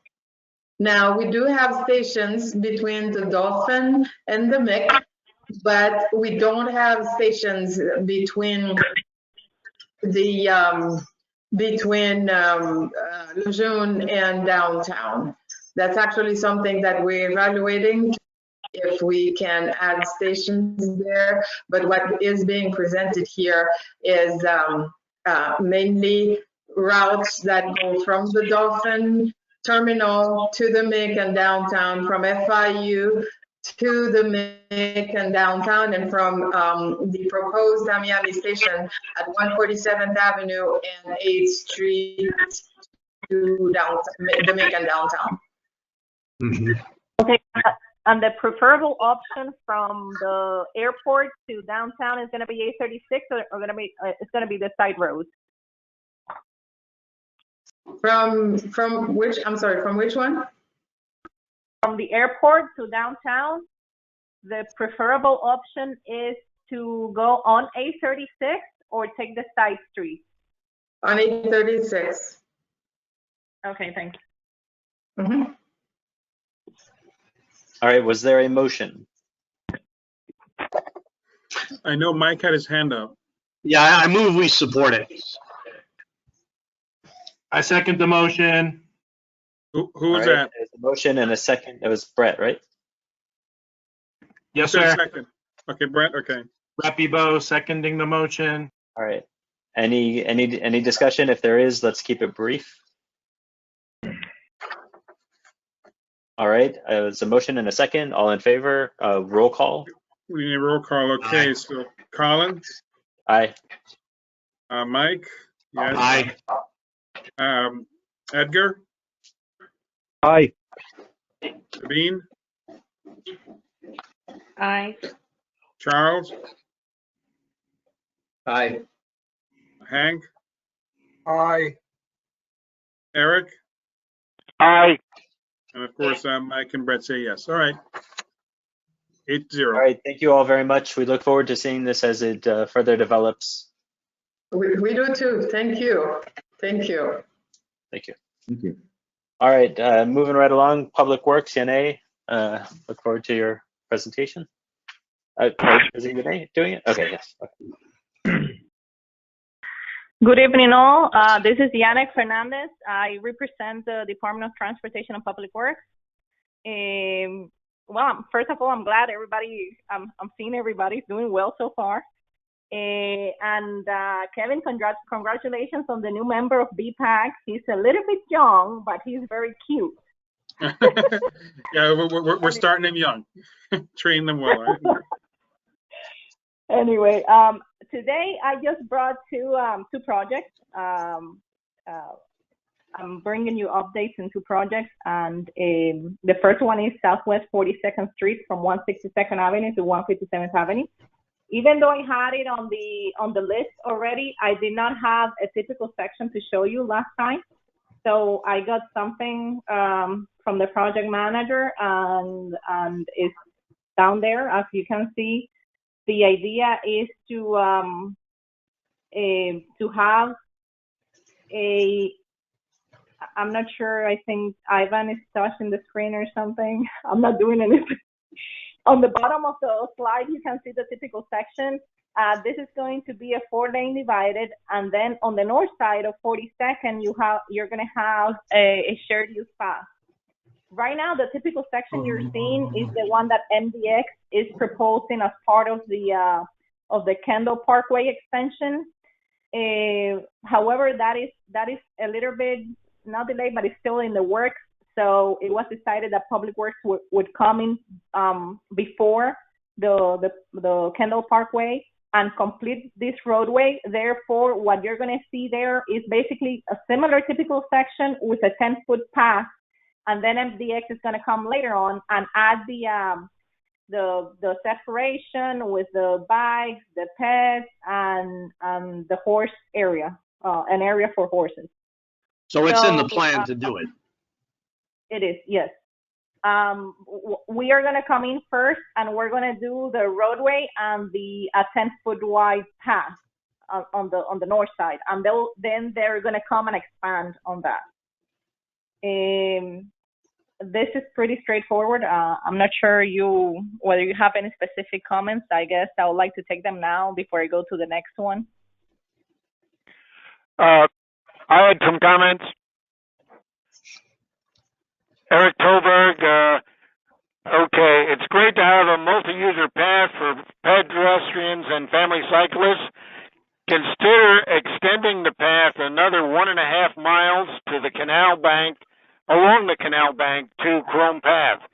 It would change from a nice to have 1/2 mile route to a 21-mile route leading to Southwest 8th Street and also to Southwest 296th Street.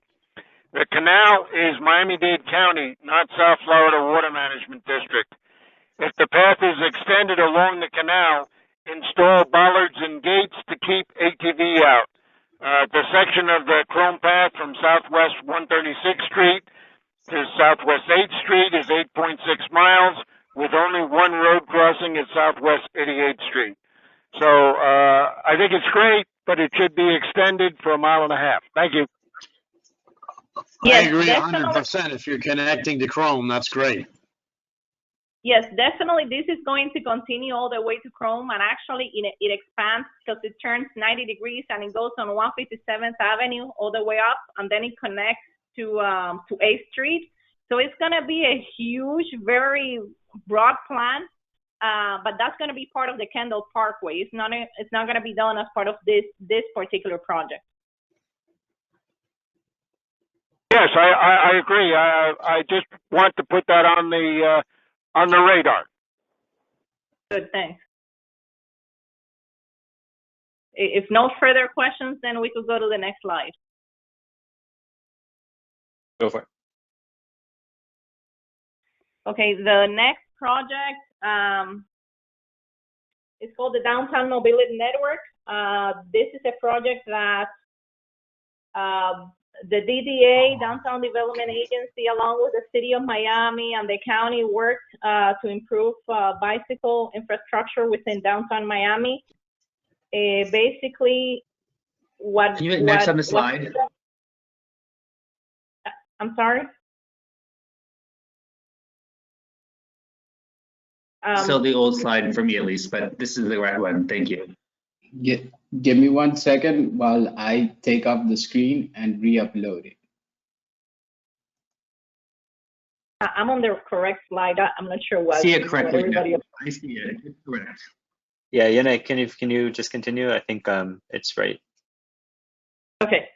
So basically, this project is proposing buffered bike lanes, one-way pairs along North Miami Avenue and Northeast First Avenue, as well as Northeast 5th Street and Northeast 6th Street. Basically, this project is a milling and resurfacing project. Therefore, you're not going to see a lot of construction and reconstruction and very expensive items in here because it was initiated just to do kind of like a test project and implement minimum impact, the minimum amount of impact as possible. If you could go, Ivan, to the next slide.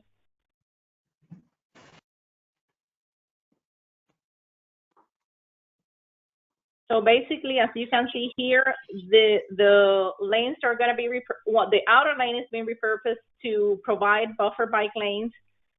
Of course, there are some sections where you have parking protection. There's some sections that you don't have parking protection. There's some sections where you have kind of like a protected intersection implementation at the intersection, because this is very long and very wide, and we cannot do as part of this project any drainage improvement. Therefore, we're trying to avoid touching any drainage, any corners, because otherwise it will kill the project. This is it's proposed as kind of like the way you see it, as buffered bike lanes with continuous green paint. This is specifically Miami Avenue from Northeast 2nd Street to Northwest 11th Terrace. Something else that I wanted to add is that FDOT is working on the I-395 project, which Colin is going to talk about a bit of that later on, a section of it later on. And FDOT is continuing these bike lanes north of 11th Street, from 11th Street to 13th Street. So we are coordinating to have the facilities on the same side of the road.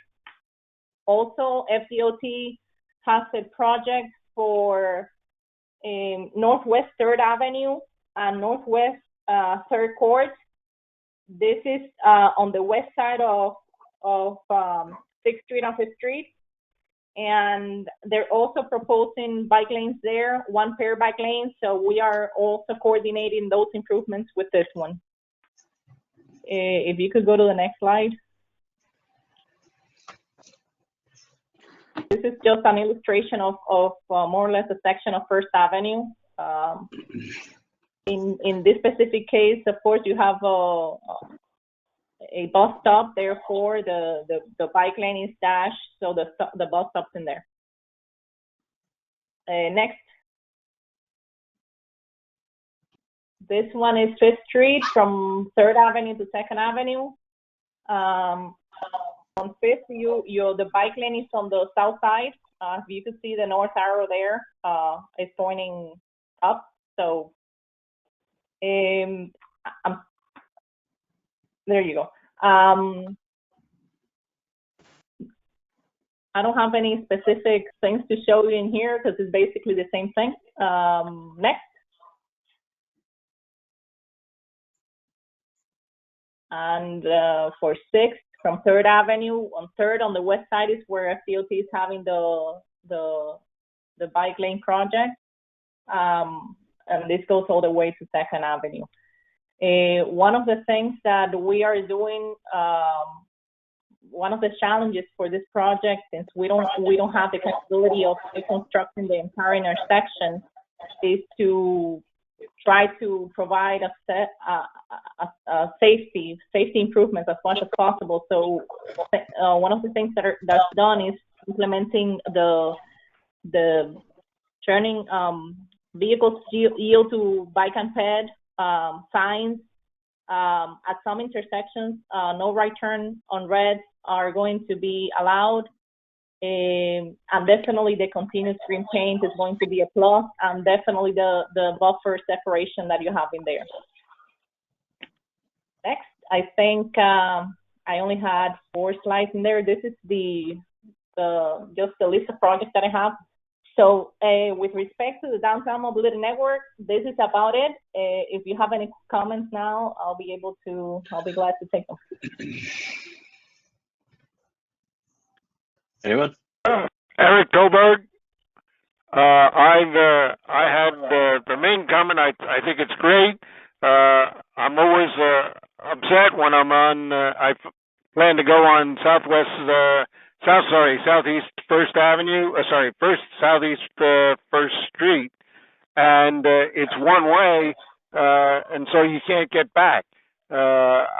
Having a two-way route is going to be excellent, and I really support this project. Thank you. This is Hank. I don't know if you said this, but are all those green lanes going to be painted green? Yes. Yes, that's the plan. Okay, that's good. Thank you. You're welcome. I had one comment on the overall list. Please find out whether Southwest 344th Street, that's Palm Drive, east of US 1, whether it's MDT or FDOT, I need to know who to talk to. Okay, will do. All right, if there's nothing else, thank you very much for your presentation. Always informative. This is Rep Ebo, real quick. Go for it. For the county rep on the project with the green lanes, do they want a resolution from us in support? Julian, do we need that? I mean, if I'm not sure. I guess it will help. Hey, how are you guys? Hi, Yannick. Yannick, you did a great job. Thank you so much. This is Julian with the Department of Transportation and Public Works of Miami-Dade County. I think that will be terrific, Brett. Before that, I'd also like to real quick just highlight, because I don't know if you noted from Yannick's presentation, but I just wanted to go back to what we're doing as part of this project.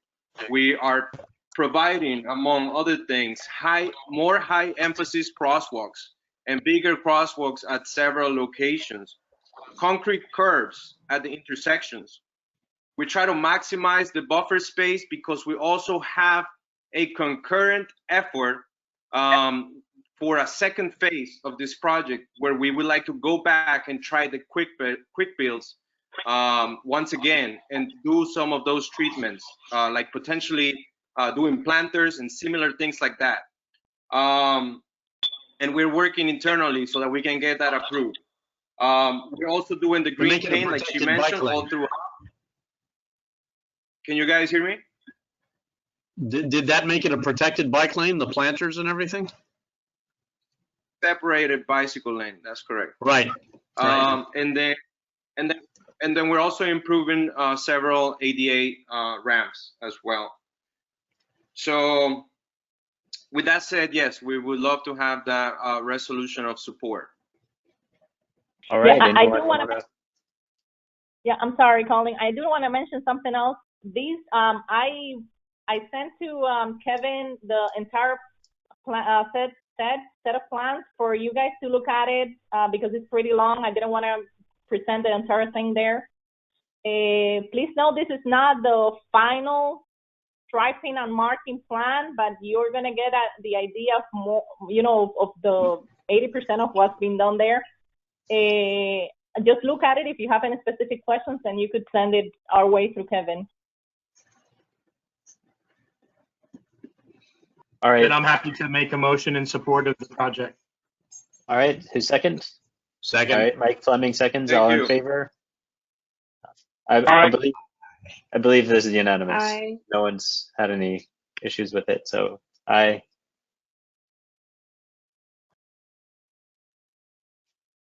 You can't hear All right. Kevin. All members are still here. Edgar? Aye. Okay. And I have not heard from Sabine. Sabine. Because I've heard everybody else's voice. Are you here, Sabine? Yes, sorry. Okay. Yeah, no problem. All right, that was a resolution. Let's keep moving. Next item.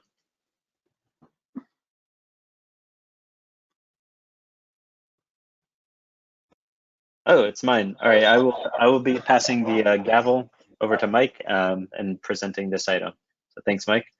All right, this is, and I'm gonna try to go pretty quickly. So if you don't mind saving your comments for the end, and we'll try to get through this very quickly. I'll probably skip a few slides just because of time.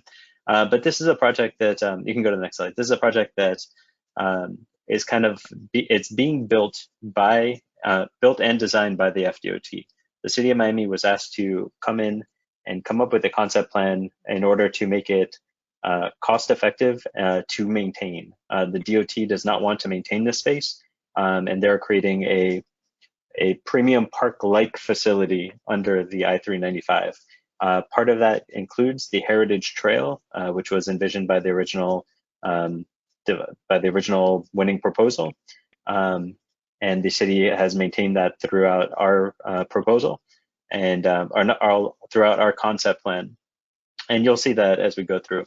But this is a huge project because in the 70s and late 60s, early 70s, the highway tore through Overtown and through the Omni district and just decimated the communities there and created huge barriers and disconnected the communities. As this project had started moving forward in the early 2000s, it really became an opportunity, and now we're kind of seeing how we can make this a huge amenity for the area and to reconnect the community. Let's go to the next slide. We met with a lot of stakeholders. We got a lot of input, lots of organizations. Next slide. And these are our general goals driving our effort is to create a signature open space, to strengthen the communities, to drive economic vitality, and to create a safe and welcoming space for all users. Next slide. And next slide, bringing people together, reconnecting communities. Next slide. This is the concept plan. Next slide, please. All right, so this is the amount of space that was, I guess, provided by this new highway project. Generally, a new highway project is not something to be excited about. This project has really given us something to support and to make great. So this space in pink and those red squares are all being developed into this new public space. Next slide, please. And this is a general overview of these sections that we are doing. The original plan from the JV team that DOT had really had three distinct sections. The area on the west of the railroad, the area between the railroad and Northeast First Avenue, and then the section to the water. And what we really saw is we needed to connect it. It couldn't just be this side of the tracks and that side of the tracks. We had to have one unified space. And so what we really focused on is programming that area right in the middle on both sides of the railroad tracks to really make that a central focal point. And you'll see that as we go through. Next slide, please. So we really focused a lot on the programming of the space, because one of the things that we need to do is we need to make this an active enough space that we can create some sort of revenue stream to help pay for it and to offset the costs of maintenance.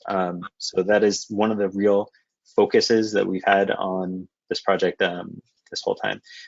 It does have a lot of amenities, not really tied to bike and ped, but they tie to creating an active space that creates a safe space, because active spaces where lots of people are going to create spaces that people feel safe and want to be in, and don't really allow for, for vagrancy or for blight, so this is a real opportunity to kind of help cure some of those issues. So you see we have things like dog walks, multi-use courts, climbing walls, play areas, water features, all sorts of fun stuff. Next slide, please. And that's on the west side, and this is on the east side. And if you notice, we're not separating it between the rail and the other side of the rail. It's east of the rail. And this is on the east side where we have much larger blocks, much bigger space. You'll see as we go through there's some interesting trade-offs. We have much larger blocks on the east side, but the bridge is lower at about 20 feet to 25 feet on the east. On the west, you have smaller, more community scale blocks, but the bridge is almost up to 60 feet. So you have some real interesting dynamics that'll make great opportunities that you'll see later. Next slide. This is just an overview of what it would look like. I mean, you're not seeing the highway over there. The highway is kind of hollow just to show what's underneath of it. But there will be a highway still. That's not going away. But it is getting higher and more separated in between. So it creates a lot of opportunity that we'll keep going. Next slide, please. And this is the same thing from the other, from the middle view of what that looks like. And keep going. All right, so these are some images of what this looks like. This is looking southeast from the north corner by the Arched. This is a large event lawn. You can't really see it in this picture, but further toward the right, there is a space under the bridge, which is where the trail is. If you go to the next slide, you'll see. This is a very preliminary version of what the trail is. We do intend to have separation in the trail, not protection in the trail, but the trail would have wide enough space to have a space for bicyclists and a space for pedestrians. It's not drawn on this image, but it has been pointed out by an email to me to show that separation, and so people would know, where they should be, where they should be riding, where they should be walking. We would be including that, as well as offsets from plantings to the trail. So you'll never be riding on the trail with a tree half a foot from the trail. We have those requirements, and we'll be using them. But this is just to show we do intend for this space to be heavily landscaped and very welcoming. This part of the trail is delineated by royal palms as an example on the north and south of the trail. Next slide, please.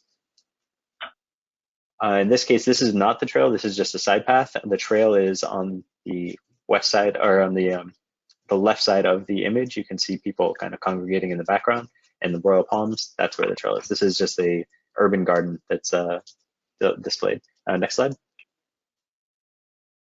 This is an overview looking in the Overtown area with the community center on the basically we're right over Gibson Park, and we have the pedestrian bridge, which is one of the major elements of the project.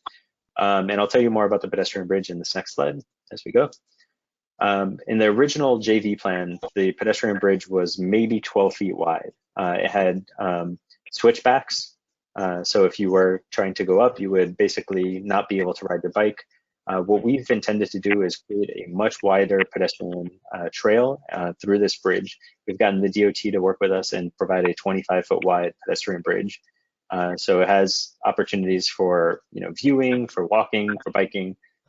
Basically, a space for everyone is delineated. Not in this picture; it's not on the image, but it will be shown in the paint when we have it out there. It is a open. The roof on this it does have to be sealed, but it is open on the end. If you see, there's like a steel mesh throughout, just keeping people and objects within the bridge, so no one's jumping out over the railroad or on the highway. Next slide, please. And then this is just another point on that bridge on the west side. On both sides, on the east and the west, there is a stair in addition to the ramps. So if you're in a hurry, you want to take the stairs, by all means, that's an opportunity. On the west, it is a much wider stair area. There's a seating kind of like, public viewing area. And then there's, stairs that are directly lead down. On the east, there's the same, but it's not a wide viewing area. But you could also go around the ramp to the on the right side of the image, where you see all the bikes are going. Next slide, please. And then this is just an aerial overview of the greens. Next slide. This is, looking from Overtown, looking east. You see the pedestrian bridge in the middle with the stairs. On the west, there's the splash pad. I'm sorry, on the left side of the image is the splash pad area. and then heavy planting. As you can see how high the bridge is as well, are the overhead spans of the highway. Next slide. And just, you know, the show of what the community plazas will look like. We intend to have a lot of opportunity for, you know, public events, as well as, you know, farmers market type events, areas for economic opportunity for small businesses. Next slide. And then just the overview looking from west to east of the entire project. Next slide. And we'll go through these pretty quickly if you can. So this is an overview of the entire Heritage Trail going from west to east. It's about a mile long. We are aware about connecting to the Baywalk. We have 3 separate projects in the works. We have one that is the Baywalk. You can see on the bay side, there's a Baywalk that goes under the MacArthur Causeway. That is a project that we have some find funds for, and that is starting design. We're also focusing on how to connect the east and the west to the trail itself, and that is in the works. There is part of it is being done by FDOT, but part of it is not in their limits. And they have, this is a very massive project, but they have very defined limits of what they're doing, and so we have to, you know, fill the gap. Next slide, please. All right, these are just some images, cultural images of what could be on the Heritage Trail. Next slide, please. This is the pedestrian bridge, and we'll go through these pretty quickly. So next slide. So some of the, I guess, images of what the pedestrian bridge looks like. It does go from the east side, from just east of Northwest First Avenue, and on the west side, just west of Northwest First Avenue. So you don't have to, you know, get down and then cross any streets. The pedestrian bridge does go over both the railway and the roadways. Next slide. This is what what it currently looks like. Portion, it does show 20 plus or minus 23 feet clear. In other places, it is up to 25 feet. Next slide. Some images of what the materials can be. Next slide. Again, just showing the stairs and the slope of the ramp. Next slide. Next slide. All right, these are some of the event lawns, opportunities for hosting events and different public events. The next slide, please. And some examples of what that could look like. Next slide, please. Some community plazas. These are the places where, you know, there could be food trucks or tents or other things set up for, you know, little markets or other things. Next slide. Examples of what that could look like. All right, next slide. And active recreation. Next slide. These are different things. You know, we intend to have like a pump track for kids, like bike skills, some basketball, some foosball, some climbing walls, other opportunities. Next slide, please. All right, this is for playgrounds and play areas. Next slide. These are some examples of some of the types of play areas that we envision. Hopefully, we'll see some, you know, some playgrounds that are like this high quality, in what we end up getting. Next slide, please. All right, and right now we have suggested 1 dog run. Everyone we've shown this to has requested that we, 1, make it like twice as big and maybe add another one somewhere else along the way. People like their dogs, and some of the buildings in the Omni, there are more dogs than people. So we understand it's an amenity that people are craving for. So next slide, please. And next slide. All right, and then we have some structures. These are, you know, maintenance places, restrooms. We intend to have a cafe in the area. These are things that the DOT is not necessarily building. These are things that the city would end up building. But there are needs for restrooms, which there are water features that the DOT may be building that, as well as the pump rooms. Next slide. These are examples of you know, buildings that could be in the area. Next slide. And then water features. Next slide, please. So different types of water features that could be present in the area. Next slide. and then using light and art throughout the area to make this a interesting, welcoming place where you want to come back again. Next slide. All right, next slide. And I'm sorry for the speed of everything, but No, we're trying to move it. So, and then so these are some of the bigger differences between what we're proposing versus what the JV team that the DOT has hired has proposed. And basically where we're at now is we've put together this concept plan, which is going to go to FDOT. FDOT will then adopt our plan after we meet all of their requirements. And then the JV team will end up building what we propose. Now, there's going to be a lot of back and forth between now and when it finally goes into design at the end of September. But we're holding fast to a lot of the elements, making sure that we have something enhanced and welcoming that will be a signature pedestrian bike area for years and years to come. So next slide. Next slide. I don't know that I need to go through this. Next slide. Next slide. Next slide. There's one slide I do want to show, but next slide. I'll get there. It's basically showing the JV plan to the city plan. Next slide. Next slide. Sorry. Keep going. Keep going. Keep going. There's a lot of trees planned. Keep going. There's a lot of sun and a lot of shade still that comes through and all of this.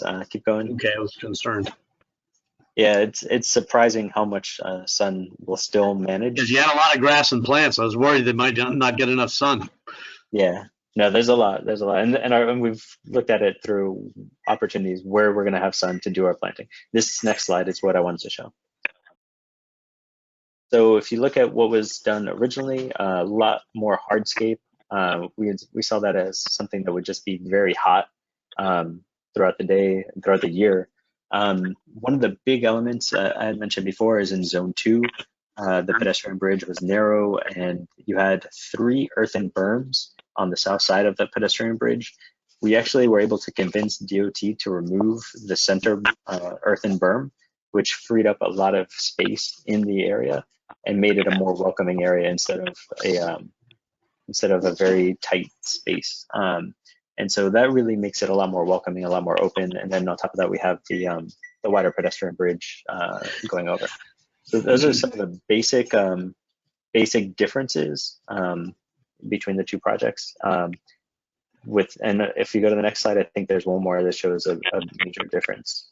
Oh, okay. So the biggest difference is, 55% of our plan is softscape, which is like trees, open space, not hardscape.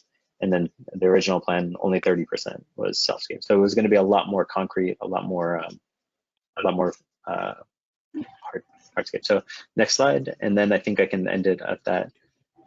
This is the big difference. This is also the big difference, is just the amount of programming we intend for this space. And that is, hands down the biggest difference. There's a very sparse effort with a lot of parking, and we've kind of gone away from that. There will be some parking. I'm not gonna make them come by bicycle. Yeah, I mean, we do intend for people to come by bike, to walk. This is next to 2 transit stations and a third a couple blocks away. So there's a lot of opportunity to get here on foot. But there are people, we've been asked, provide some bus parking for people going to the museums. This is such a great spot because it has all the arts and entertainment and cultural locations adjacent that can help us feed programming and feed art and performances into the area. On the west side, you have the Overtown Community Theater. You have the Lyric Theater.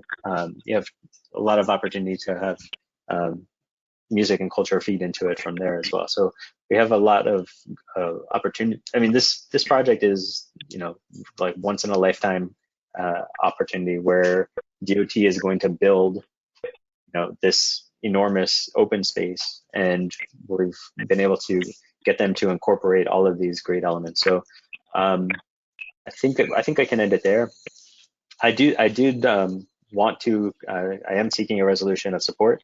It can be as vague as you want, but we are looking to have something that we can bring to DOT, just stating, we've shown this to the BPAC, and they see it as a positive for the community. The BPAC supports the concept plan. The city's concept plan, yes. Right. I have a question. This is Hank. Yes, sir. Yes. I think it looks great. I would certainly support that resolution. How much is it going to cost, and where's the money coming from? So the DOT has already made a deal with the JV team to build this. How much is it going to cost? The entire project, which is including the highway above, is all lumped together. So what this part costs is not been identified, and DOT does not want to identify what that cost is. They have an agreement for the JV to build it, and so they're just saying build this instead of what you proposed. And then the JV is going to say, okay, well, this is more expensive than what we proposed. Give us more money, But it's much DOT, better. and then the DOT will, have to come up with additional money, or the city won't be able to maintain it. And so then, it's something that the DOT wants to basically hand off to the city. So they're kind of doing a little more than they typically, a lot more than they typically would. But the total cost of the overall project is $802 million, which is enormous. But, at least we're getting something quality out of this open space at the bottom. Will there be bike parking throughout? I'm sorry? I have a few comments. I'm sorry, someone said something before Eric?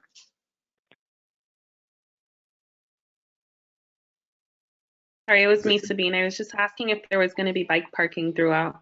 Yeah, so some elements that aren't shown at this level, but should be included, are bike parking, as well as like dog poop receptacles, because dogs dogs don't necessarily go where you want them to go, so at least you should be able to clean it up. This is Brett. For starters, I would respectfully suggest, Colin, you might want to consider not voting on this item. Oh, I'm not voting. I passed the gavel, and I will not vote on it. I caught Right, that but part, just I wanted think- to make sure of that. And then part two is, it sounded like Mike had already essentially made a motion in support that I'd be happy to second, or I can make the motion, and Mike can say, Mike, you made the motion, and I'll second. Yeah, motion. Oh, I'm sorry. I do want to add one more thing. It's not shown in this presentation, but it is important. And that is that on the west side, we do have, I explained that we were going to connect to the bay on the east, but on the west, we're connecting to the Overtown Greenway, and the Overtown Greenway connects to the Miami River Greenway, and so over at 12th Avenue. And so this will eventually be part of a larger loop system within the city of Miami Urban Core to connect to the larger trail network. Outstanding. Somebody thought about it. Yes. Can I make a few comments, or do you want to vote first? Well, and I have passed on your comments that you had already sent me earlier, just so you know, Eric. One thing I didn't notice on that, and that is you have royal palms. Think twice about that, because they have very large fronds and they cause a problem. Thank you. Bye. Got it. Thank you. Motion to support. Second. All in favor? Aye. Aye. I will note Aye. Brett seconded it. Mike Fleming, and Eric with the second, and everybody approved it, right? With the exception of Colin, who didn't vote. Right. And Unanimous. Brett originally seconded it, so I don't know if you want No, to. it's all right. It can be Mike and Eric. That's fine. All right. All right. Thank you all very much. So Go ahead, Kevin. I'm sorry. Go ahead. I got something after you. Yeah, I just want to make sure because of the numbers here. So Mike, obviously, yes. Francisco's not here. Edgar? I say yes. Brett, yes. Dean, yes. Charles? Yes? Yes. Hank and Eric. So that's 1, 2, so be seven EAs. All right. And a dog that is happy.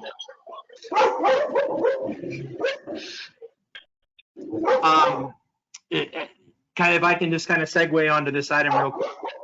Unfortunately, the same project, when 836 goes over the Miami River, they're proposing, well, they're putting new columns into the river, new columns on the ground. They're double decking 836 on the bridge over the Miami River.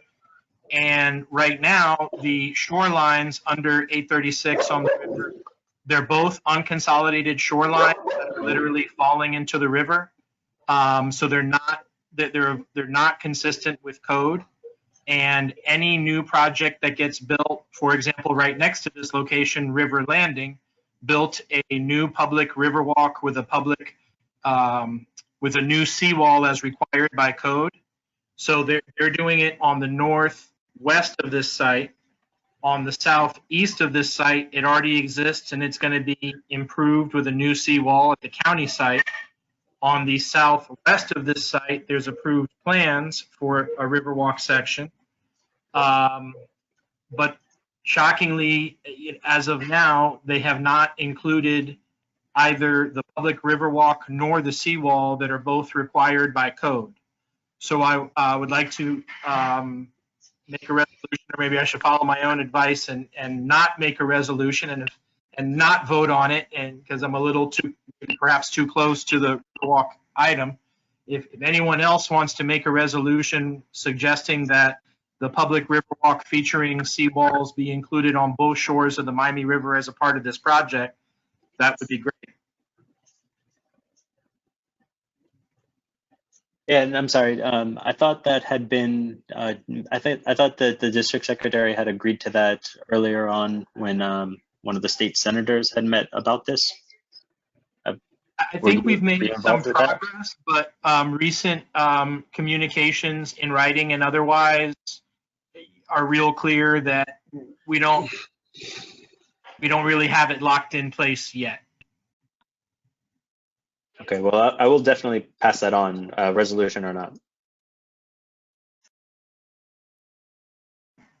Cool. So I don't know if I'm being too sensitive to conflicts of interest or not, but if someone else could make a resolution, then I could not have to get personally involved in it.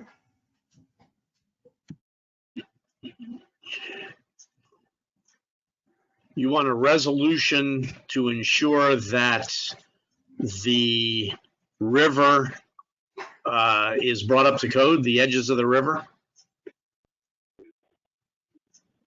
To include the river walk? Correct. Where 836, exactly, where 836 goes over the river, where they're doing all this work as a part of this project, that they include a new seawall with a public river walk, which is really a requirement of city code. And in part, they're saying back to us, well, we appreciate it's part of city code, but we're not legally bound to comply with the city code. You're morally bound. I support that, yes. So they already said no.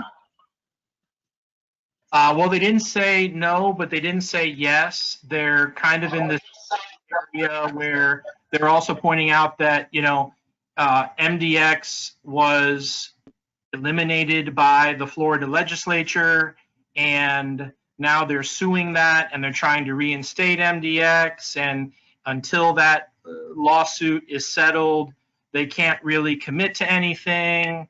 So they really haven't said yes or no yet. So what we want here is simply a motion to support the proper support and construction of the river walk and the edge of the river. Yes, please. That'd be great. Okay, yes.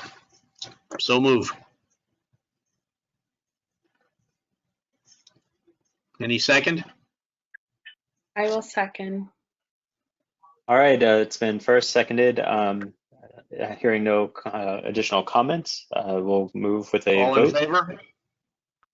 Kevin, do you want to do a call? Colin is in favor. All right, so we have Colin is in favor. Edgar, Yes, I am on favor. Charles, Yes. Hank, Yes. Eric, Aye. and then obviously Sabine, Mike, and Brett are in favor because they started a motion. And I'm going to officially abstain from the vote. Thank you very much, board member. Mhm. All right, let's keep moving. I think it's FDOT. Is that correct? Is that the next item? Yes. All right, Tiffany, take it away. Or who's presenting? It's me, Nelson. Yeah, but I'll introduce Nelson. Yeah, I know. Huh? I think I'll introduce you, Nelson. Oh, go ahead. Yeah, Thank no you. problem.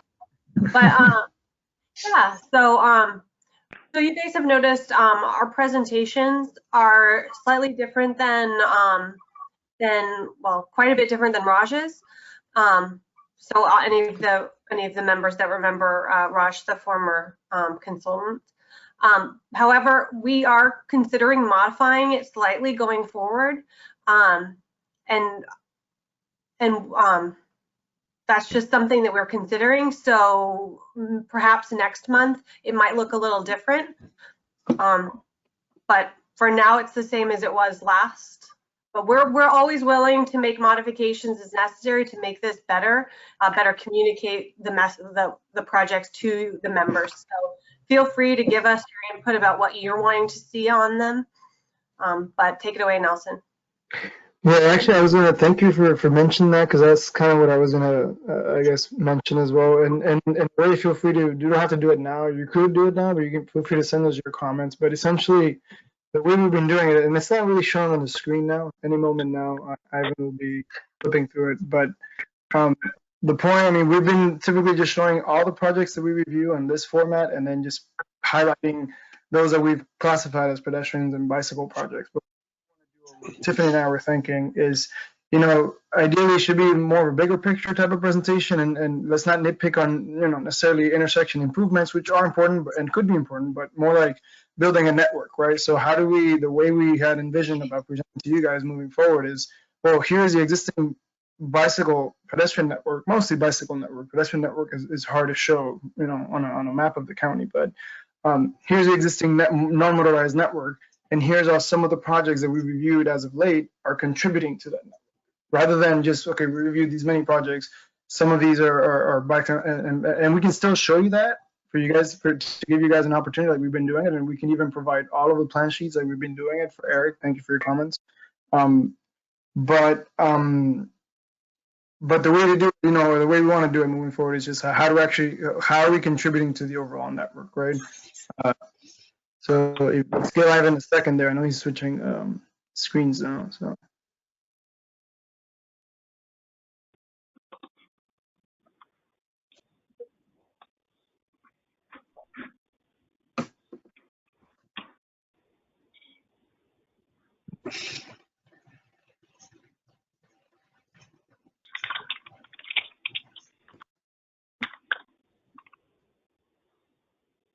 All right, so there.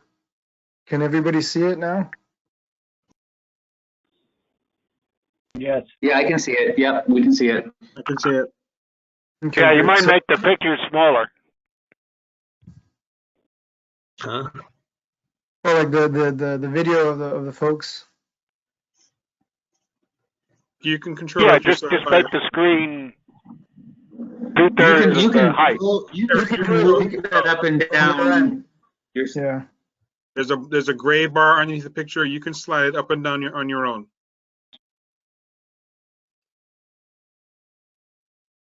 Got it? All right, go ahead. Okay, fine, thank you.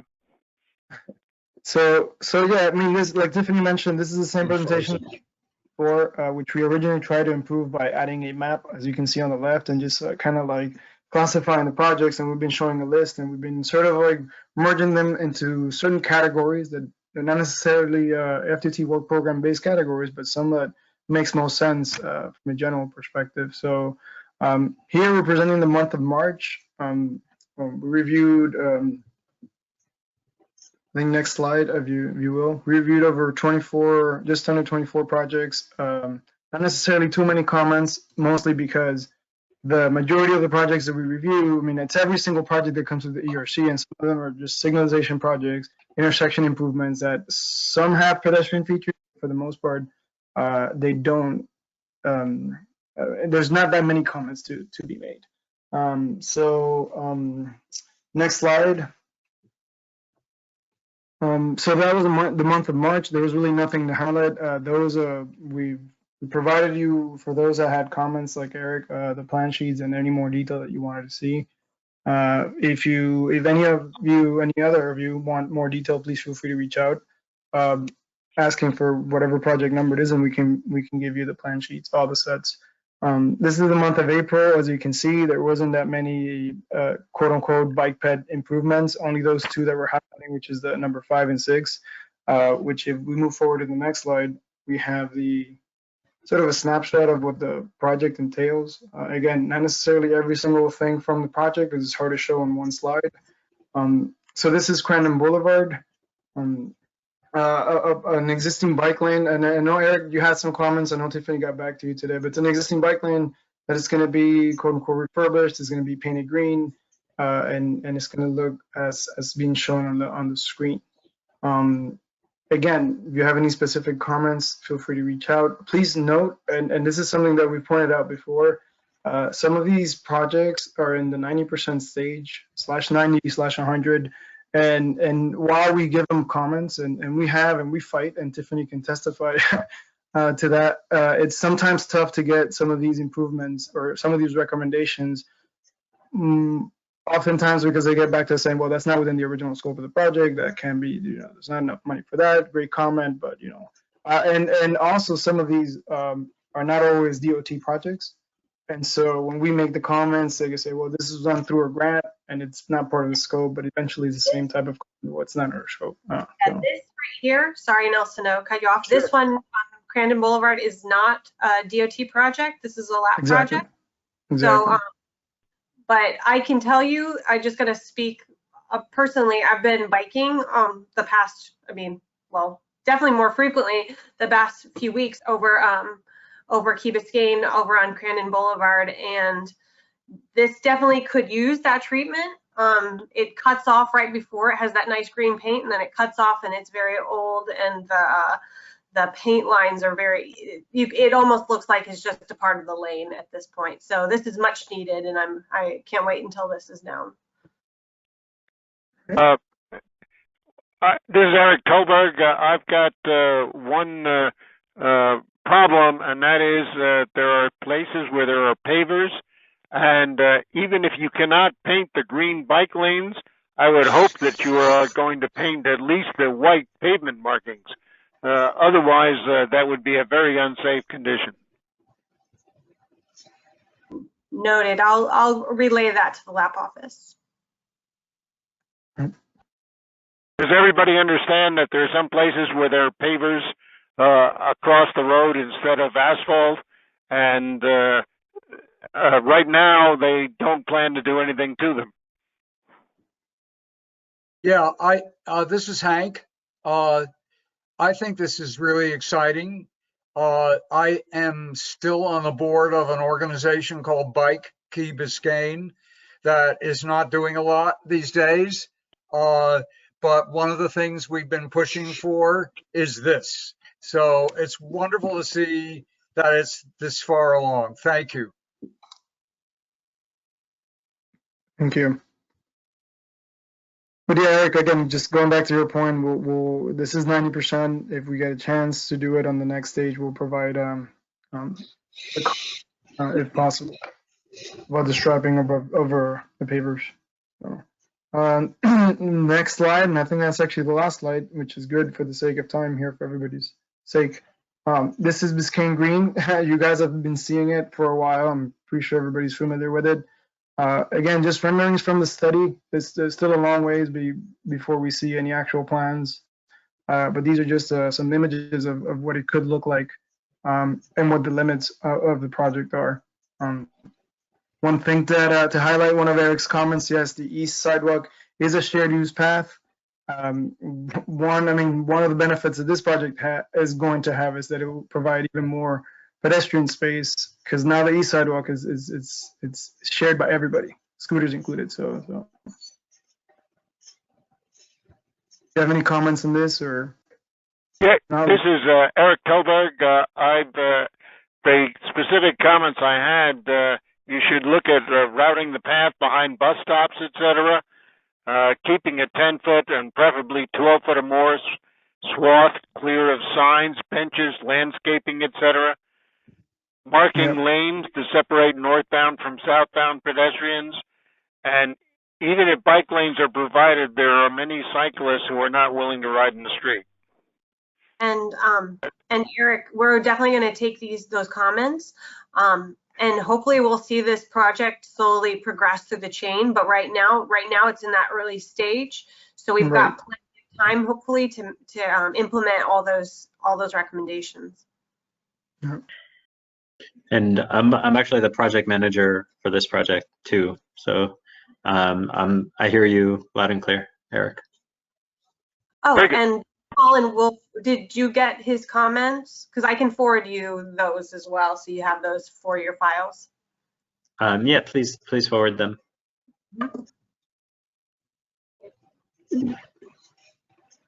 So I think this is the last one because there are only two projects here that we deem bike and ped. Again, going back to the original point, if you just keep in mind our thought process for this presentation, because again, we'd rather be more productive from your end. We want to get you guys to get more out of it. So feel free to give us any feedback on what you would like to see in terms of a network. I mean, Tiffany and she had this was more of her idea, which I think is great. It's, let's show the network and how we're contributing to it, right? Because that's ultimately what we want to do, right? We want to build a network that's safe and working on that. So it's how this contributes to that network. So exactly, feedback is welcome. And that concludes. There are no other comments.